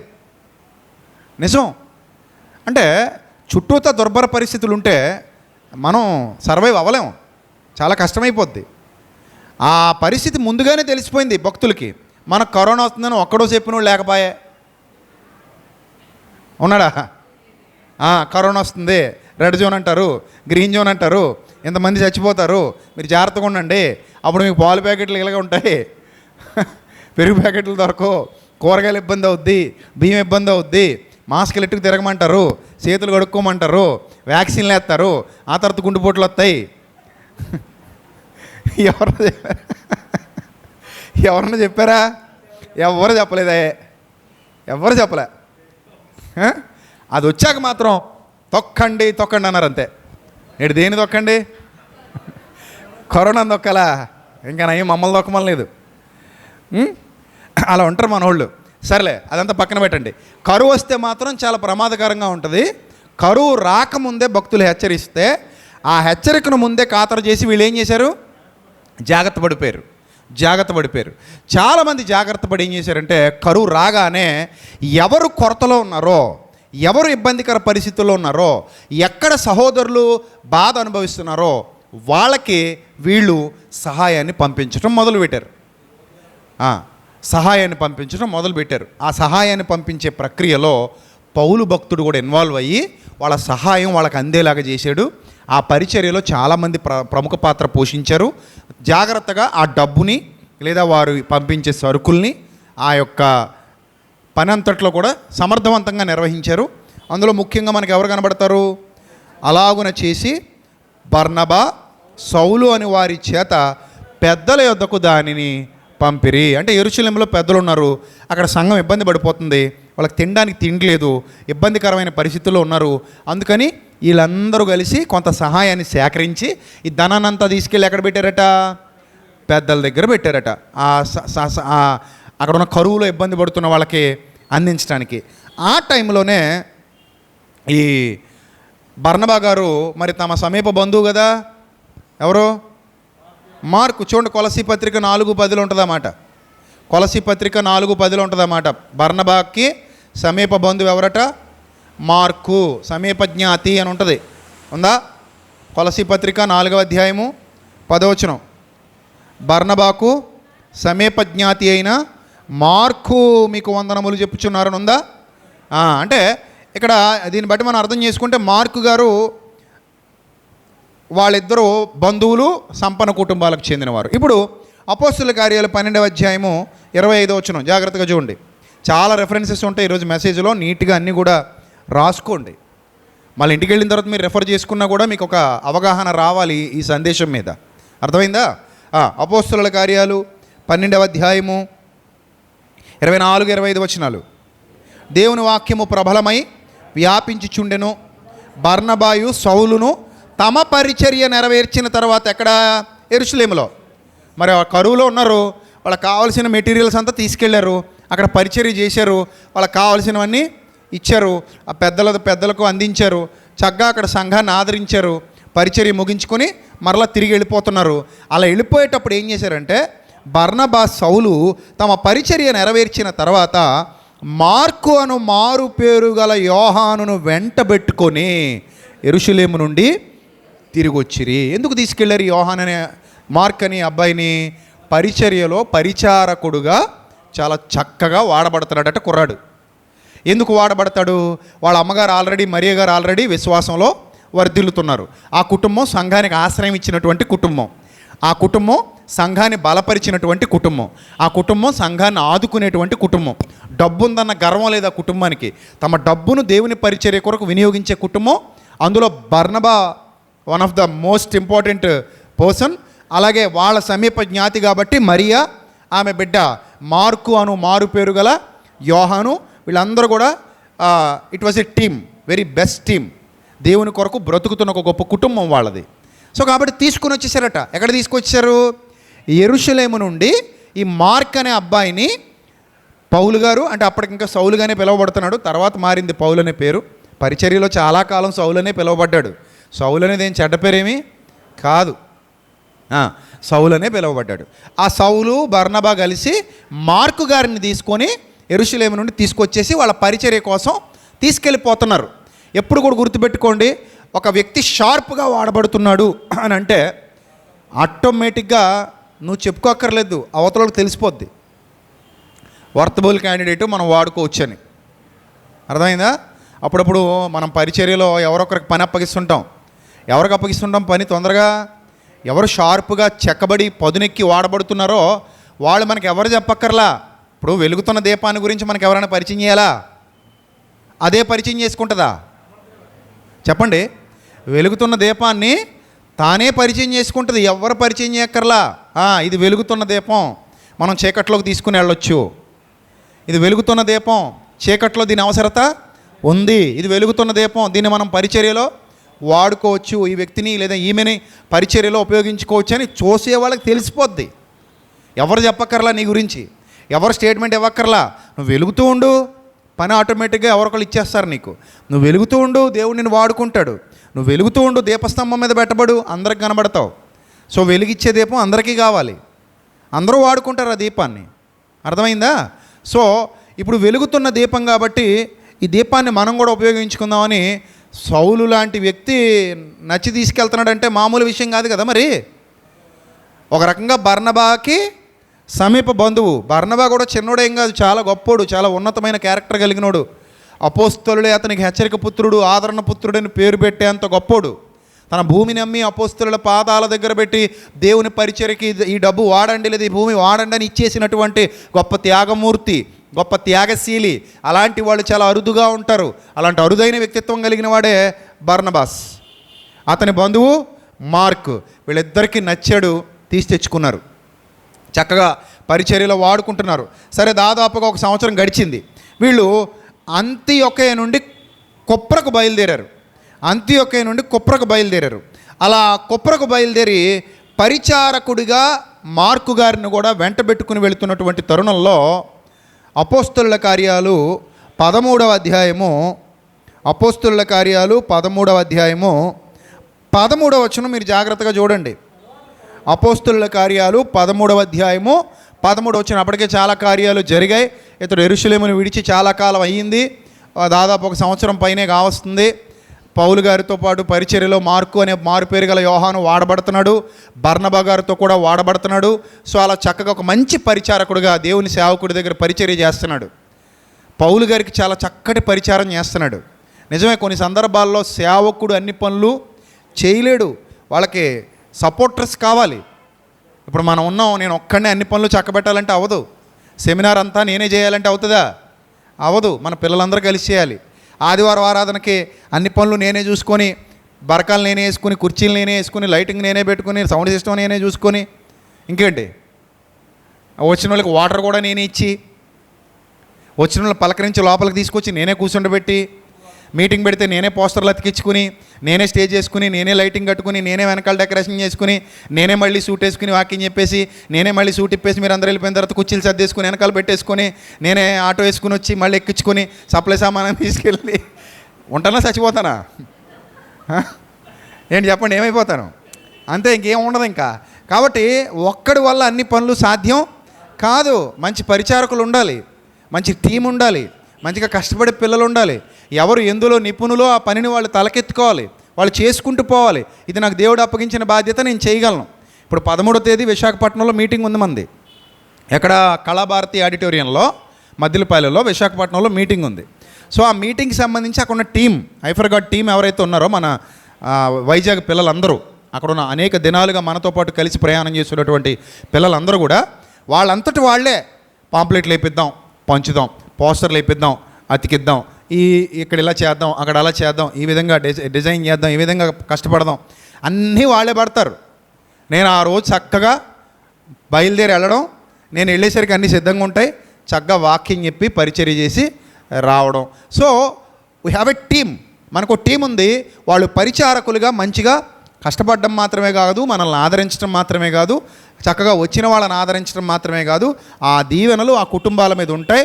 సో అలాగ ఒక టీం కావాలి. ఏ సేవకుడికైనా ఒక టీం కావాలి, ఏ సేవకుడికైనా ఒక సైనిక సమూహం కావాలి, సైన్య సమూహం కావాలి. అలాంటి సైన్య సమూహంగా మార్కును ఎంచుకున్నారు, తీసుకెళ్లారు. చాలా బాగా వాడబడ్డాడు, పరిచర్యలో పరిచారకుడిగా చాలా బాగా పనిచేశాడు. అయితే ఒక వన్ ఫైన్ డే ఏం జరిగిందో జరిగింది. ఏం జరిగింది అనేది నాకు కూడా తెలియదు, నన్ను అడగండి తర్వాత కూడా. అలాగని మీరేమైనా ట్రై చేస్తారేమో, మీకు కూడా తెలీదు, ఎందుకంటే దేవుడు అక్కడ వ్రాయించలేదు.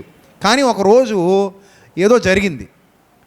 ఆ జరగడం వల్ల అపోస్తలుల కార్యాలు 13వ అధ్యాయము 13వ వచనం జాగ్రత్తగా చూడండి. తరువాత పౌలును అతనితో కూడా ఉన్నవారును ఓడ ఎక్కి పాపు నుండి బయలుదేరి పంపులియాలోనున్న పెర్గేకు వచ్చిరి. ఇప్పుడు ఈ ప్రయాణాలు గట్టి జరుగుతున్నాయి. ఎక్కడ మొదలెట్టారు? ఎక్కడికో పోతున్నారు. నిజమే, ఒక్కోసారి మాకు నిద్రలు ఉండవు. ఈ రోజుల్లో ఇంత టెక్నాలజీ ఉన్నప్పుడే నిద్రలు ఉండట్లేదు. రాత్రి హైదరాబాద్ మీటింగ్లో ఉన్నాను, సరిగ్గా రూమ్కి వచ్చేసరికి 1:30. అర్థమైందా? అప్పుడు తిన్నాం భోజనం 1 ఆ టైంలో. ఏదో కొద్దిగా తినేసి అరిగితుందా సత్తదా ఇంకా ఆ టైంలో, అసలే ఆకలి, మధ్యాహ్నం నుంచి ఇబ్బంది. సరే అయిపోయింది. పడుకున్నాం, 4 గంటలకు లేచాం. ఎంత దీప్ నిద్ర! 1 గంటన్నర పడుకోవడం, 4 గంటలు లేవడం, ఇంకంతే. 4:30కి కంగారు కారు ఎక్కి మళ్ళీ ఎయిర్పోర్ట్కి రావడం. ఎయిర్పోర్ట్కి వచ్చేసరికి క్లోజ్ అంటున్నాడు. ఓర్ నాయన, ఇప్పుడు నువ్వు క్లోజ్ అంటే ఎట్టెళ్ళాలి? ఇప్పుడు టికెట్ కూడా పోయాయి. ఈలోగా అక్కడ తమ్ముడు ఉన్నాడు, విఐపి అసిస్టెంట్స్లో ఉంటాడు. త్వరగా వచ్చాడు, నన్ను చూశాడు, పరిగెత్తుకుంటూ వచ్చాడు. అన్న అంటే ఏందన్న టికెట్ ఎలా అంటున్నారు? ఏదో టెక్నికల్ ప్రాబ్లం అంటే బోర్డింగ్ పాస్ కూడా రాలేదు అని అనేసరికి పరుగున లోపలికి వెళ్ళిపోయాడు. మొత్తం మీద ఎవరిని పట్టుకున్నాడు. మా అన్న వెళ్ళాలి, అక్కడ వాకింగ్ చెప్పాలి, తొందరగా ఇవ్వండి అన్నాడు. బోర్డింగ్ పాస్ పట్టుకుని వచ్చాడు.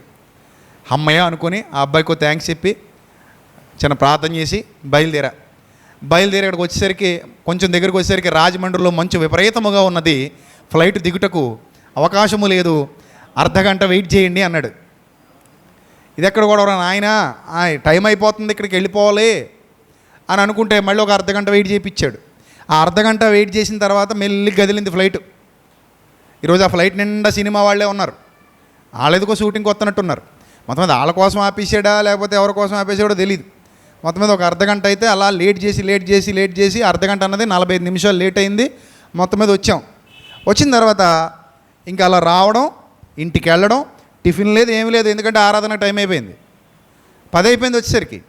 ఇంకా అంతే ఉరుకు పరుగున ముఖం కడుక్కొని 2 చెంబులు నీళ్లు పోసుకుని స్నానం చేసి ఇంకా అంతే పరుగున మళ్ళీ ఆరాధనకి వెళ్ళా.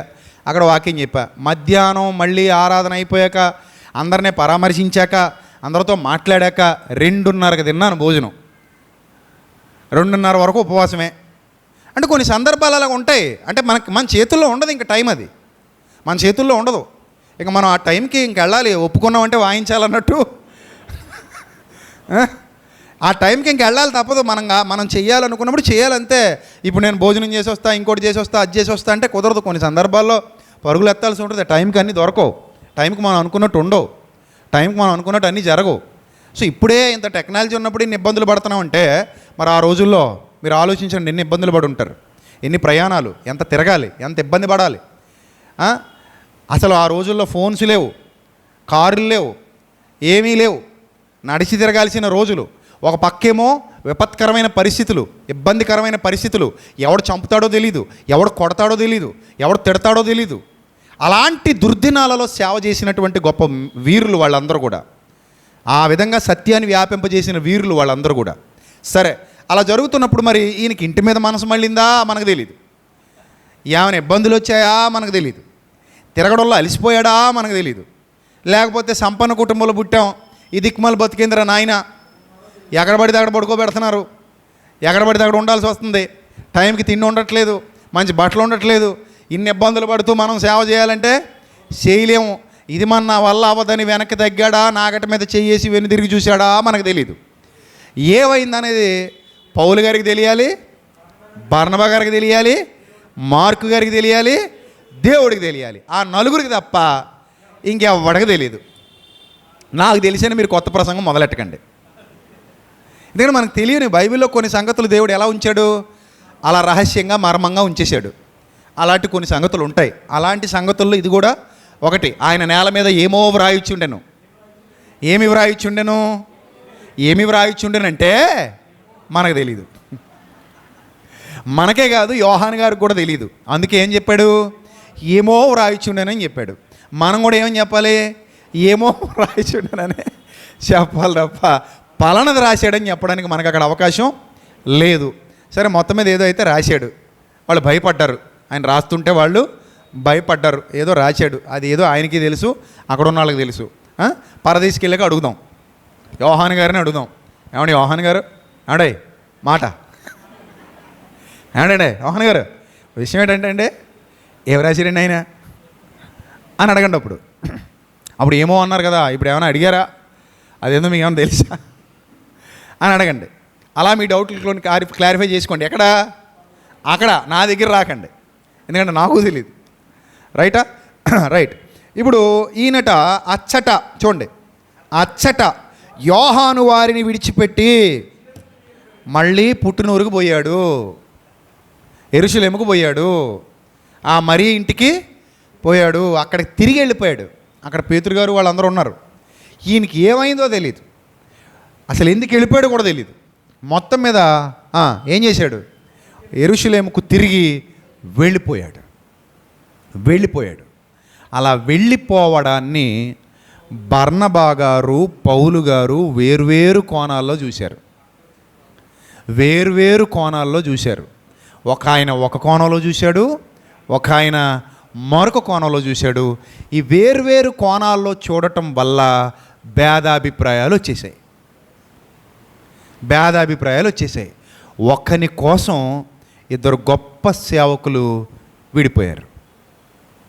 ఒకని కోసం ఇద్దరు గొప్ప దైవజనులు తర్వాతి కాలంలో వేరైపోయారు.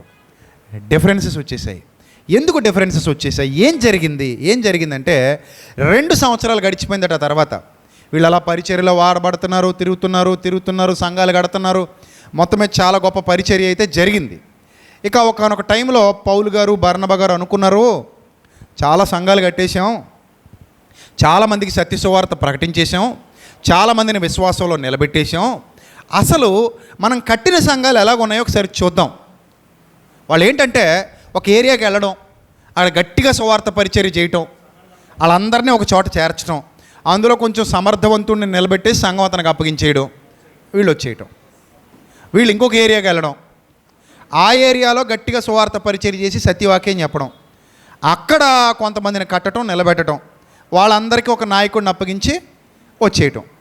అలాగా ఆసియా, యూరప్ ఖండాలలో ఎన్నో సంఘాలు స్థాపించినటువంటి చరిత్ర పౌలు గారి టీంది. నాట్ ఓన్లీ సింగిల్గా పౌలు గారు అనకూడదు, పౌలు గారి టీం అంతా కష్టపడ్డారు, చాలామంది ఆత్మల్ని సంపాదించారు. టీం అంతా కష్టపడ్డారు, చాలామంది ఆత్మల్ని రక్షించారు. అలా రక్షించడంలో టీం ప్రముఖ పాత్ర పోషించింది. అందులో ఆస్తులమ్మి డబ్బులు ఇచ్చిన వాళ్ళు ఉన్నారు, పరిచర్య కోసం సహకరించిన పరిచారకులు ఉన్నారు, కష్టపడి చెమటోడ్చి శరీరాన్ని రెక్కల ముక్కలు చేసుకుని పనిచేసిన వాళ్ళు ఉన్నారు, నిద్రలేని రాత్రులు గడిపిన వాళ్ళు ఉన్నారు, వంట పరిచర్యలో వాడబడ్డారు, ఇంకా రకరకాల పరిచర్యలు ఉన్నాయి. అన్ని రకాల పరిచర్యల్లో సంఘం అంతా కష్టపడింది, సంఘం అంతా శ్రమపడింది, ఎవరికి తగినట్టుగా వాళ్ళు ప్రయాసపడ్డారు. మొత్తం మీద ఏ వర్క్ చేశారు? టీం వర్క్ చేశారు. ఆ టీం వర్కే ఆ రోజు అంత గొప్ప ప్రతిఫలాన్ని తీసుకొచ్చింది. నెక్స్ట్ ఏం జరిగింది అనేది మనం వచ్చే వారం మాట్లాడుకుందాం. This is the part 1. Part 2 వచ్చే వారం మాట్లాడుకుందాం. ఎందుకంటే సమయం ఇప్పటికే చాలా శృతి మించిపోయింది. ఇంకెంతకంటే శృతి చేస్తే బాగోదు. ఎందుకంటే చాలామంది పోలవరం పరిసర ప్రాంతాల నుండి వచ్చిన వాళ్ళు కూడా ఉన్నారట, ఇంకా చాలామంది దూర ప్రాంతాల నుండి వచ్చిన వాళ్ళు ఉన్నారు. వాళ్ళందరూ బస్సులకు తిరిగి వెళ్ళాలి కాబట్టి ఇక్కడితో నేను దీన్ని ముగిస్తున్నాను. అయితే ఒక విషయాన్ని మీరు గుర్తుపెట్టుకోండి, వాళ్ళు చేసినటువంటి ఆ టీం వర్క్ ఎంతోమందిని ప్రభావితం చేసింది, ఎంతోమందిని చైతన్యపరిచింది. మార్కు గారు ఎందుకు వెళ్ళిపోయారు మనకు తెలియదు, కానీ ఆయన వెళ్ళిపోవడం ద్వారా కూడా కొంత మంచి జరిగింది. తర్వాత ఏం జరిగిందో కూడా మీకు వచ్చే వారం మీకు చెప్తాను. అర్థమైందా? ఆయన వెళ్ళిపోవడం, ఆ తర్వాత వీళ్ళిద్దరి మధ్య విభేదాలు రావడం, పౌలు గారు, బర్నబా గారు వేరైపోవడం, అంటే విడిపోయారు, ఇద్దరు సేవకులే విడిపోయారు. అలాగని ఇద్దరు చెడ్డోళ్ళు ఏం కాదు. ఒక ఆయన ఏమో దుర్బోధకుడు, ఒక ఆయన ఏమో సద్బోధకుడు కాదు, ఇద్దరు సద్బోధకులే. అర్థమైందా? ఒక ఆయన ఏమో దుర్బోధ చేస్తున్నాడు, ఒక ఆయన ఏమో మంచి బోధ చేస్తున్నాడు. కాబట్టి ఇద్దరికి సిద్ధాంతపరమైన విభేదాలు వచ్చి విడిపోయారు, సిద్ధాంతపరమైన సమస్యలు వచ్చి విడిపోయారు అని లేదు అక్కడ. సిద్ధాంతపరమైన విభేదాలు వచ్చి విడిపోయిన వాళ్ళు కాదు వాళ్ళు. ఏదో ఆయన ఏమో ఒక సబ్జెక్ట్ ఉందంటే ఈయన ఒక సబ్జెక్ట్ లేదంటే ఇద్దరి మధ్య రాజీ కుదరక, ఇప్పుడు 2 సత్యాలు ఉండవుగా. సత్యాలు ఇప్పుడు ఎన్ని ఉంటాయి? ఒకటే ఉంటుంది, 2 సత్యాలు ఉండవు. అయితే ఒకరిది అబద్ధం అవ్వాలి, ఒకరిది నిజం అవ్వాలి. మొత్తం మీద ఒక్కరిదే నిజం అవుతుంది తప్ప 2 నిజాలు ఉండవు, 2 నిజాలు ఉండవు. అలాగే ఇక్కడ బర్నబా గారు, పౌలు గారు మనకు కనబడుతున్నారు. బర్నబా గారు, పౌలు గారు విడిపోవడానికి గల కారణం వాళ్ళ మధ్య వచ్చిన సిద్ధాంతపరమైన విభేదాలు కావు, సబ్జెక్టు పరమైన గొడవ కాదు, వాక్యానుసారమైన విభేదం కాదు. అది ఒక వ్యక్తి ద్వారా వచ్చినటువంటి విభేదం. ఆ వ్యక్తి పేరే మార్కు అను మారు పేరు గల యోహాను. ఆ మార్కు అను మారు పేరు గల యోహాను వెళ్ళిపోయిన తర్వాత వాళ్ళ టీం సెపరేట్ అయిపోయింది, వాళ్ళ టీం 2 ముక్కలు అయిపోయింది, వాళ్ళ టీం విడిపోయింది. సో అంటే కొన్ని సందర్భాలలో పరిచర్య చేసేవాళ్ళు కరెక్ట్గా లేకపోతే టీములైపోతాయి సంఘాలు టీములైపోతే పని చచ్చిపోద్ది, ప్రభావవంతంగా పని జరగదు. ప్రభావవంతంగా పని జరగాలంటే అందరూ ఐకమత్యంగా ఉండాలి. మీ అందరూ ఒక్కటే మోకరించి ప్రార్థన చేసేటప్పుడు దేవుణ్ణి అడగాలి, తండ్రి నన్ను ఎందుకు ఇక్కడ ఉంచావు, ప్రభువా నేను ఏం చేయాలి? అడిగారు ఎప్పుడైనా మీరు? అడిగారు ఎప్పుడైనా? ప్రభువా నేనేం చేయాలి? ప్రభువా నాకు గిఫ్ట్ ఇస్తున్నావు, వారం వారం నాకు గిఫ్ట్లు ఇస్తున్నావు, సమయం ఇస్తున్నావు, ఈ సమయాన్ని నేను ఎలా సద్వినియోగం చేసుకోవాలి? మంచి యవన దశలో ఉన్నాను, మంచి యవనస్తురాలిగా యవనస్తుడిగా బలమైన పరిస్థితిలో ఉన్నాను, మంచి స్థితి ఉంది, సంపన్న కుటుంబం మాది, నాకు ఆదాయం బాగుంది, మంచి జీతం వస్తుంది, లేదా మంచి ఉద్యోగంలో ఉన్నాను, మంచి వ్యాపారం చేస్తున్నాను, నా పరిస్థితి బాగుంది తండ్రి, నేనేం చేయాలయ్యా నీ కోసం? నేను ఏమి ఇవ్వగలనయ్యా? నా ధనమా, నా ప్రాణమా, నా శక్తా, నా జ్ఞానమా, నా శరీరమా? సజీవ యాగంగా నేను దేనిని నీ కొరకు సమర్పించగలను తండ్రి అని అడగగలిగే మంచి ప్రార్థనా జీవితం ఎప్పుడైతే నీ దగ్గర ఉంటుందో దేవుడు నీతోనే ఉంటాడమ్మా. రాసిపెట్టుకో, దేవుడు నీతోనే ఉంటాడు. నువ్వంటే ఆయనకు అంత ఇష్టం వస్తుంది అప్పుడు. ఎందుకంటే భక్తి జీవితంలో నువ్వు ఒక మండుతున్న నిప్పు కణికలాగా కనబడుతుంటావు ఆయనకి.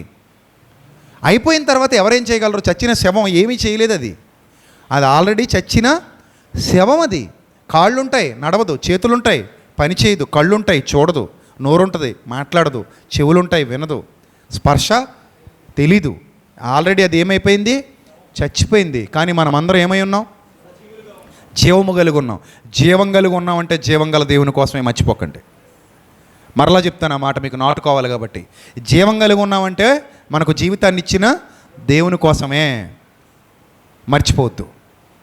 కాబట్టి దేవుని కొరకు బ్రతికే నిప్పు కణికల్లాగా ఉండండి, ప్రజ్వరిల్లండి.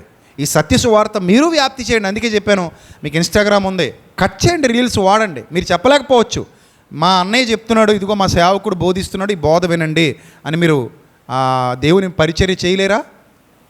కట్ చేసి వీడియోలు చిన్న చిన్న బిట్లు కట్ చేసి మీరు ఇన్స్టాలో అప్లోడ్ చేయలేరా? మీరు ఫేస్బుక్లో అప్లోడ్ చేయలేరా? మీరు యూట్యూబ్ ఛానల్ ఒకటి ఓపెన్ చేసి అందులో పెట్టలేరా? పెట్టొచ్చు, చేయొచ్చు, మీ వల్ల అవుతుంది. లేదా మీకున్న ధనాన్ని బట్టో, మీకున్న బలాన్ని బట్టో, మీకున్న ఆధిక్యతను బట్టో మీరు మీటింగ్స్ ఏర్పాటు చేయలేరా? చేయొచ్చు. మీరు సువార్త పరిచర్యలో సహకారులుగా ఉండలేరా? ఉండొచ్చు. మీరు ఎన్నో గొప్ప కార్యాలు చేయొచ్చు, ఎన్నో గొప్ప కార్యాలు చేయొచ్చు. ఇప్పుడు ప్రతి నెల సహకారుల గ్రూప్ అనేది ఒకటి ఏర్పాటు చేసాం. ఇప్పుడు హైదరాబాద్లో జరుగుతున్న మీటింగ్ కానివ్వండి, వైజాగ్లో జరుగుతున్న మీటింగ్ కానివ్వండి, కొంతవరకు అక్కడ సహకారులు ఉన్నారు. రేపొద్దున మన రాజమండ్రిలో ఏర్పాటు చేయబోతున్న 3 రోజుల సభలు కానివ్వండి, ఇలా చాలామంది పిల్లలు ముందుకొచ్చి మాటిచ్చి, అన్న ప్రతి నెల ఒక 500 మేము ఈ గ్రూప్లో ఉండి మేము మినిస్ట్రీకి ఇస్తాం, లేదా ఒక 1000 రూపాయలు మేము గ్రూప్లో ఉండి మినిస్ట్రీకి ఇస్తాం, లేదా మాకున్న సామర్థ్యాన్ని బట్టి 2000 ఇస్తాం, 5000 ఇస్తాం. ఇలా కొంతమంది సమర్పణ చేసుకుంటున్నారు ప్రభు పని కోసం. సో వాళ్ళ ద్వారా ప్రతి నెల ఆగకుండా సువార్త కార్యక్రమాలు ఏమవుతున్నాయి? కొనసాగుతున్నాయి. మనం చచ్చిపోతే సువార్త చచ్చిపోద్ది, మనం ఆగిపోతే సువార్త ఆగిపోద్ది. మనం నోటికి ప్లాస్టర్ వేసుకొని కూర్చుంటే సత్యం సమాజంలోనికి వెళ్ళదు, వెళ్ళకపోతే రక్షణ సిద్ధాంతం మరుగున పడిపోద్ది. అందుకే సువార్త ప్రకటన మన జన్మ హక్కు. ప్రకటించువారు పంపబడని ఎడల వారు ఎట్లు ప్రకటించదు. ఏమండి, పౌలు గారు, బర్నబా గారు, శీల గారు, మార్కు గారు వీళ్ళందరూ ఒక చోట ఉండిపోతే ఈరోజు సత్యం ఇక్కడ దాకా వచ్చేదా? ఇన్ని ఆత్మలు రక్షింపబడేవా? ఇంత జ్ఞాన సంపద ప్రపంచానికి ప్రకటింపబడేదా? పడదు. కాబట్టి ప్రతి ఒక్కరూ ఒక సైనికుడు కావాలి. మనందరికీ పరిచర్య ఉంది, మనం అందరం ఎన్నుకొనబడిన వారమే, మనం అందరం ఏర్పరచబడిన వారమే. ఇక్కడ ఎవ్వరూ తృణీకరింపబడిన వారు కారు. దేవుడు నిన్ను ఎన్నుకున్నాడంటే నీకు పని అప్పగిస్తాడు, పని అప్పగించాడంటే నిన్ను ఆశీర్వదిస్తాడు, నిన్ను ఆశీర్వదించాడంటే నీ కుటుంబాన్ని కూడా ఆశీర్వదిస్తాడు, నీ పిల్లలను కూడా దేవుని సేవలో నిలబెడతాడు. మరియ ప్రార్థన ఊరికే పోదు. కంగారు పడకండి మార్క్ ఏమైపోయాడని. మరియ ప్రార్థన ఊరికే పోదు, మరియ కష్టం ఊరికే పోదు. మరియ ఉత్తమురాలు. మరి అంటే ఏ మరియా? యేసుప్రభు వారి తల్లి కాదు. ఎవరు? మార్కు గారి తల్లి, బర్నబా గారి చుట్టం. మరి చెల్లెలో అక్కో మరి ఇంకొకటో తెలియదు మనకి, ఆ బంధం రాయలేదు. మొత్తం మీద బర్నబా గారికి సమీప బంధువు. ఆమె ప్రార్థన ఊరికే పోలేదు. తర్వాత చాలా చరిత్ర జరిగింది, చాలా గొప్ప కార్యాలు జరిగాయి. కానీ పరిచర్యలో కొన్ని సందర్భాలలో విభేదాలు వస్తుంటాయి, ఇబ్బందులు వస్తుంటాయి. మీరు చాలా జాగ్రత్తగా ఉండాలి. చిన్న పొరపాటు పెద్ద పొరపాటు కారణం కావచ్చు, చిన్న సమస్య పెద్ద సమస్యకు దారి తీయొచ్చు. చిన్న యామరుపాటు పెద్ద ఇబ్బంది కలుగు చేయొచ్చు. చిన్న తప్పిదం పెద్ద లోటును మనకివ్వచ్చు. అందుకే ప్రతి పనిలో చాలా జాగ్రత్తగా మీరు ఉండాలి. యెహోవా పని అశ్రద్ధగా చేయువాడు శాపగ్రస్తుడు. అందుకని ఎప్పుడు టీం అంతటికి చెప్తుంటాను, ఎక్కడ అశ్రద్ధగా ఉండకండి, దేని దగ్గర అశ్రద్ధగా ఉండకండి. మనం ఏ పని తలపెట్టినా గొప్పగా చేయాలి, మొదలుపెట్టి మానేయకూడదు. కొంతమంది చూడండి, ఓ ఉడుకు రక్తం ఇలాగ అనగానే అయ్యా మా పేరు రాసుకోండి, మేం చేసేస్తామండి, మమ్మల్ని పెట్టండి, అదండి ఇదండి ముందుకు వచ్చేస్తారు. తర్వాత ఏం చేస్తారు? ఇంకా మధ్యలో వదిలేసిపోతుంటారు. ఇక్కడ మార్కు గారు నాకు నచ్చని పాయింట్ ఏంటంటే, మధ్యలో వదిలేసి యెరూషలేముకు పోవడం ఒకటే నాకు నచ్చలేదు. అక్కడ నాకు నచ్చని పాయింట్ ఎందుకు పోయాడో నాకు తెలీదు. ఎందుకంటే మనకు ఒక గురుంది, నాగటి మీద చెయ్యి వేసి వెనుదిరిగి చూసేవాడు ఎవడట? చెప్పండి, ఎవడట? శాపగ్రస్తుడు. నాగటి మీద చెయ్యేసి ఇంకా వెనక్కి తిరిగి చూడకూడదు. చెయ్యేసావా ముందుకే పోవాలి. అంతే తప్ప మాటిచ్చి తప్పటం, మాటిచ్చి నెరవేర్చకపోవటం, మాటిచ్చి గట్టు దాటేయటం అది మంచి పద్ధతి కాదు. మనం దేవుడికి ఇచ్చాం మాట, మనుషులకు కాదు. ఎవరికి ఇచ్చాం మాట? దేవుడికి. నా మట్టుకైతే బ్రతుకుట క్రీస్తు, చావైతే లాభము. ఎక్కడ ఒప్పుకున్నాం? అది ఎక్కడ ఒప్పుకున్నాం? బాప్తిస్మం పొందిన వెంటనే ఒప్పుకున్నాం. ప్రభువా నా మట్టుకైతే బ్రతుకుట క్రీస్తు, చావైతే లాభము అని బాప్తిస్మం పొందిన వెంటనే ఒప్పుకొని ఇప్పుడు మాట దాటేసామంటే, ఏదో ఒట్టు తీసి గట్టు మీద పెట్టేసినట్టు చేసామంటే అది క్రైస్తవ లక్షణం కాదు. కాబట్టి ఆ ఒక్క పాయింట్లో మార్కు గారు అక్కడ పొరపాటు చేసి ఉండవచ్చు. మరి దానికి ఏదైనా సపోర్ట్గా ఉండే రీజన్ ఉందా మనకు తెలీదు. యెరూషలేముకి వెళ్ళి ఏం చేశాడు మనకు తెలీదు.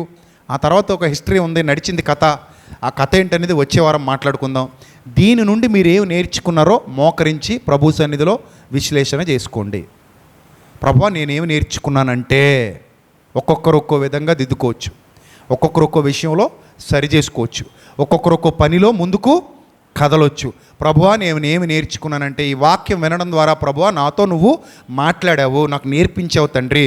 నేను కూడా ఒక సమర్థవంతమైన సైనికుడుగా, నిస్వార్థపూరితమైన సైనికుడిగా నీ పనిలో వాడబడతాను. అడగాలి వెళ్ళి, ఏమంటే మాకు పని అప్పగించండి, మేము ఫ్రీగా చేస్తామండి, మాకు పని అప్పగించండి, మేము కష్టపడి చేస్తామండి, మాకు పని అప్పగించండి, మేము ముందుకు కదులుతాం. ఇలాగ ఉండాలి తప్ప మాకు పని అప్పగించండి, మమ్మల్ని పొగడండి, మా బోర్డు పెట్టండి, మాకు చప్పట్లో కొట్టండి, మాకు జేజేలు కొట్టండి, ఇలా ఉండకూడదు.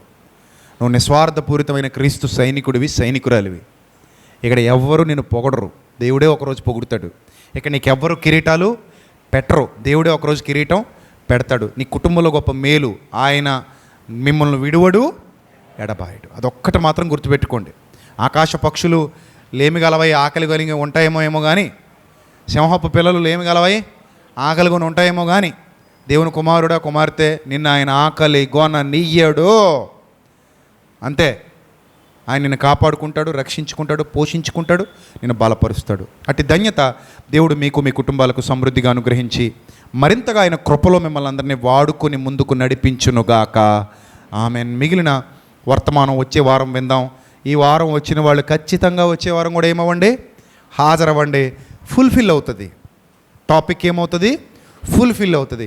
పర్లేదండి ఎలా పడుకొని కాలు మీద కాలేసుకు లైవ్లో చూసేస్తానండి మాత్రం అనుకోకండి. ఎందుకంటే లైవ్లో ఇంత ఎఫెక్టివ్గా మీరు వినలేరు. అది ఎవరికంటే దారి లేని వాళ్ళకి. మీకేంది, పక్కనే ఉండి లైవ్లో చూస్తానంటే ఏమైనా బాగుందా? అప్పుడు నేను కూడా ఒక మాట అంట, ఇక్కడ ఒక స్క్రీన్ ఏర్పాటు చేస్తా, నేను ఇంట్లో కూర్చుంటా, చక్కగా ఏసీలో కూర్చుంటా ఇంట్లో. ఆ కూర్చొని ఏం చేస్తా, ఇక్కడ చిన్న కెమెరా పెడతా, మిమ్మల్ని అందరినీ చూస్తుంటా. మీరు నాకు కనబడతారు, నేను మీకు కనబడతా. అప్పుడు నేను రాజమండ్రి రావక్కర్లేదు, మీరు కూడా రాజమండ్రి రావక్కర్లేదు. మనం హ్యాపీగా ఎందులో మాట్లాడేసుకుందాం, లైవ్లో మాట్లాడేసుకుందాం. సరిపోద్దా సంఘానికి అది? కానీ దేవుడు ఏమన్నాడు, మీరు సమాజముగా కూడుట మానక ఆ దినము సమీపించుట మీరు చూచిన కొలది మరి ఎక్కువగా అలాగూ చేయుచు ఒకరినొకడు హెచ్చరించుకుంటూ పురికొల్పుకుంటూ సత్కార్యాలు చేస్తూ జాగ్రత్తగా యూనిటీగా ఉండండి. నేను వస్తాను, మిమ్మల్ని ఎత్తుకొని తీసుకెళ్ళిపోతాను అన్నాడు. మీ కొరకు స్థలము సిద్ధపరచ వెళ్ళుచున్నాను. వస్తాడు ప్రభు, ఒకరోజు మనల్ని తీసుకెళ్ళి ఆయన సన్నిధిలో కూర్చుండబెట్టుకుంటాడు. ఆ గొప్ప ధన్యత మనకి సమృద్ధిగా దేవుని ద్వారా అనుగ్రహింపబడునుగాక. తలలు వంచండి, ప్రార్థన చేసుకుందాం. మహాగణుడా, మహోన్నతుడ, దయగల దేవ, కృపగల ప్రభువ, ఎంతవరకు విలువైన వాక్య జ్ఞానము చేత మీ పిల్లల హృదయాలు తృప్తిపరిచినందుకు స్తోత్రం తండ్రి. ఇంకా రాజమండ్రి ప్రాంతంలో, పట్టణంలో మా సంఘాన్ని ఇంకా బలపరచండి. అనేక మందికి సత్యపు వెలుగులు పంచడానికి మీ సహాయమును దయచేయండి. మీ కృపను తోడుగా ఉంచండి.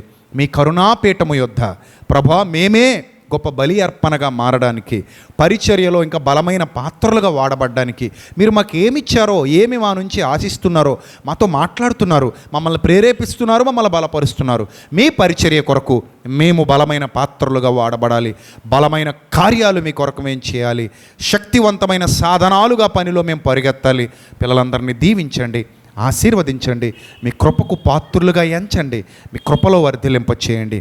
ఘనత, మహిమ, ప్రభావములు మీకు మాత్రమే ఆరోపిస్తూ సంఘమును, సంఘ బిడ్డలను లైవ్లో వీక్షించిన దూర ప్రాంతాల్లో ఉన్న ప్రియులైన అక్క చెల్లెమ్మలను, అన్నదమ్ములను అందరినీ కూడా మీ దయగల హస్తాలకు అప్పగిస్తూ మా అందరి ద్వారా గొప్ప కార్యాలు జరిగించుకోమని వేడుకుంటూ యేసుక్రీస్తు నామంలో ఈ ప్రార్థన మనవులు సమర్పించి మీ వద్ద నుండి జవాబు పొందుకుంటున్నాం మా కన్న తండ్రి. ఆమేన్. అందరికీ వందనాలు. May Lord bless you all. Love you all. Thank you. God bless you. Thank you.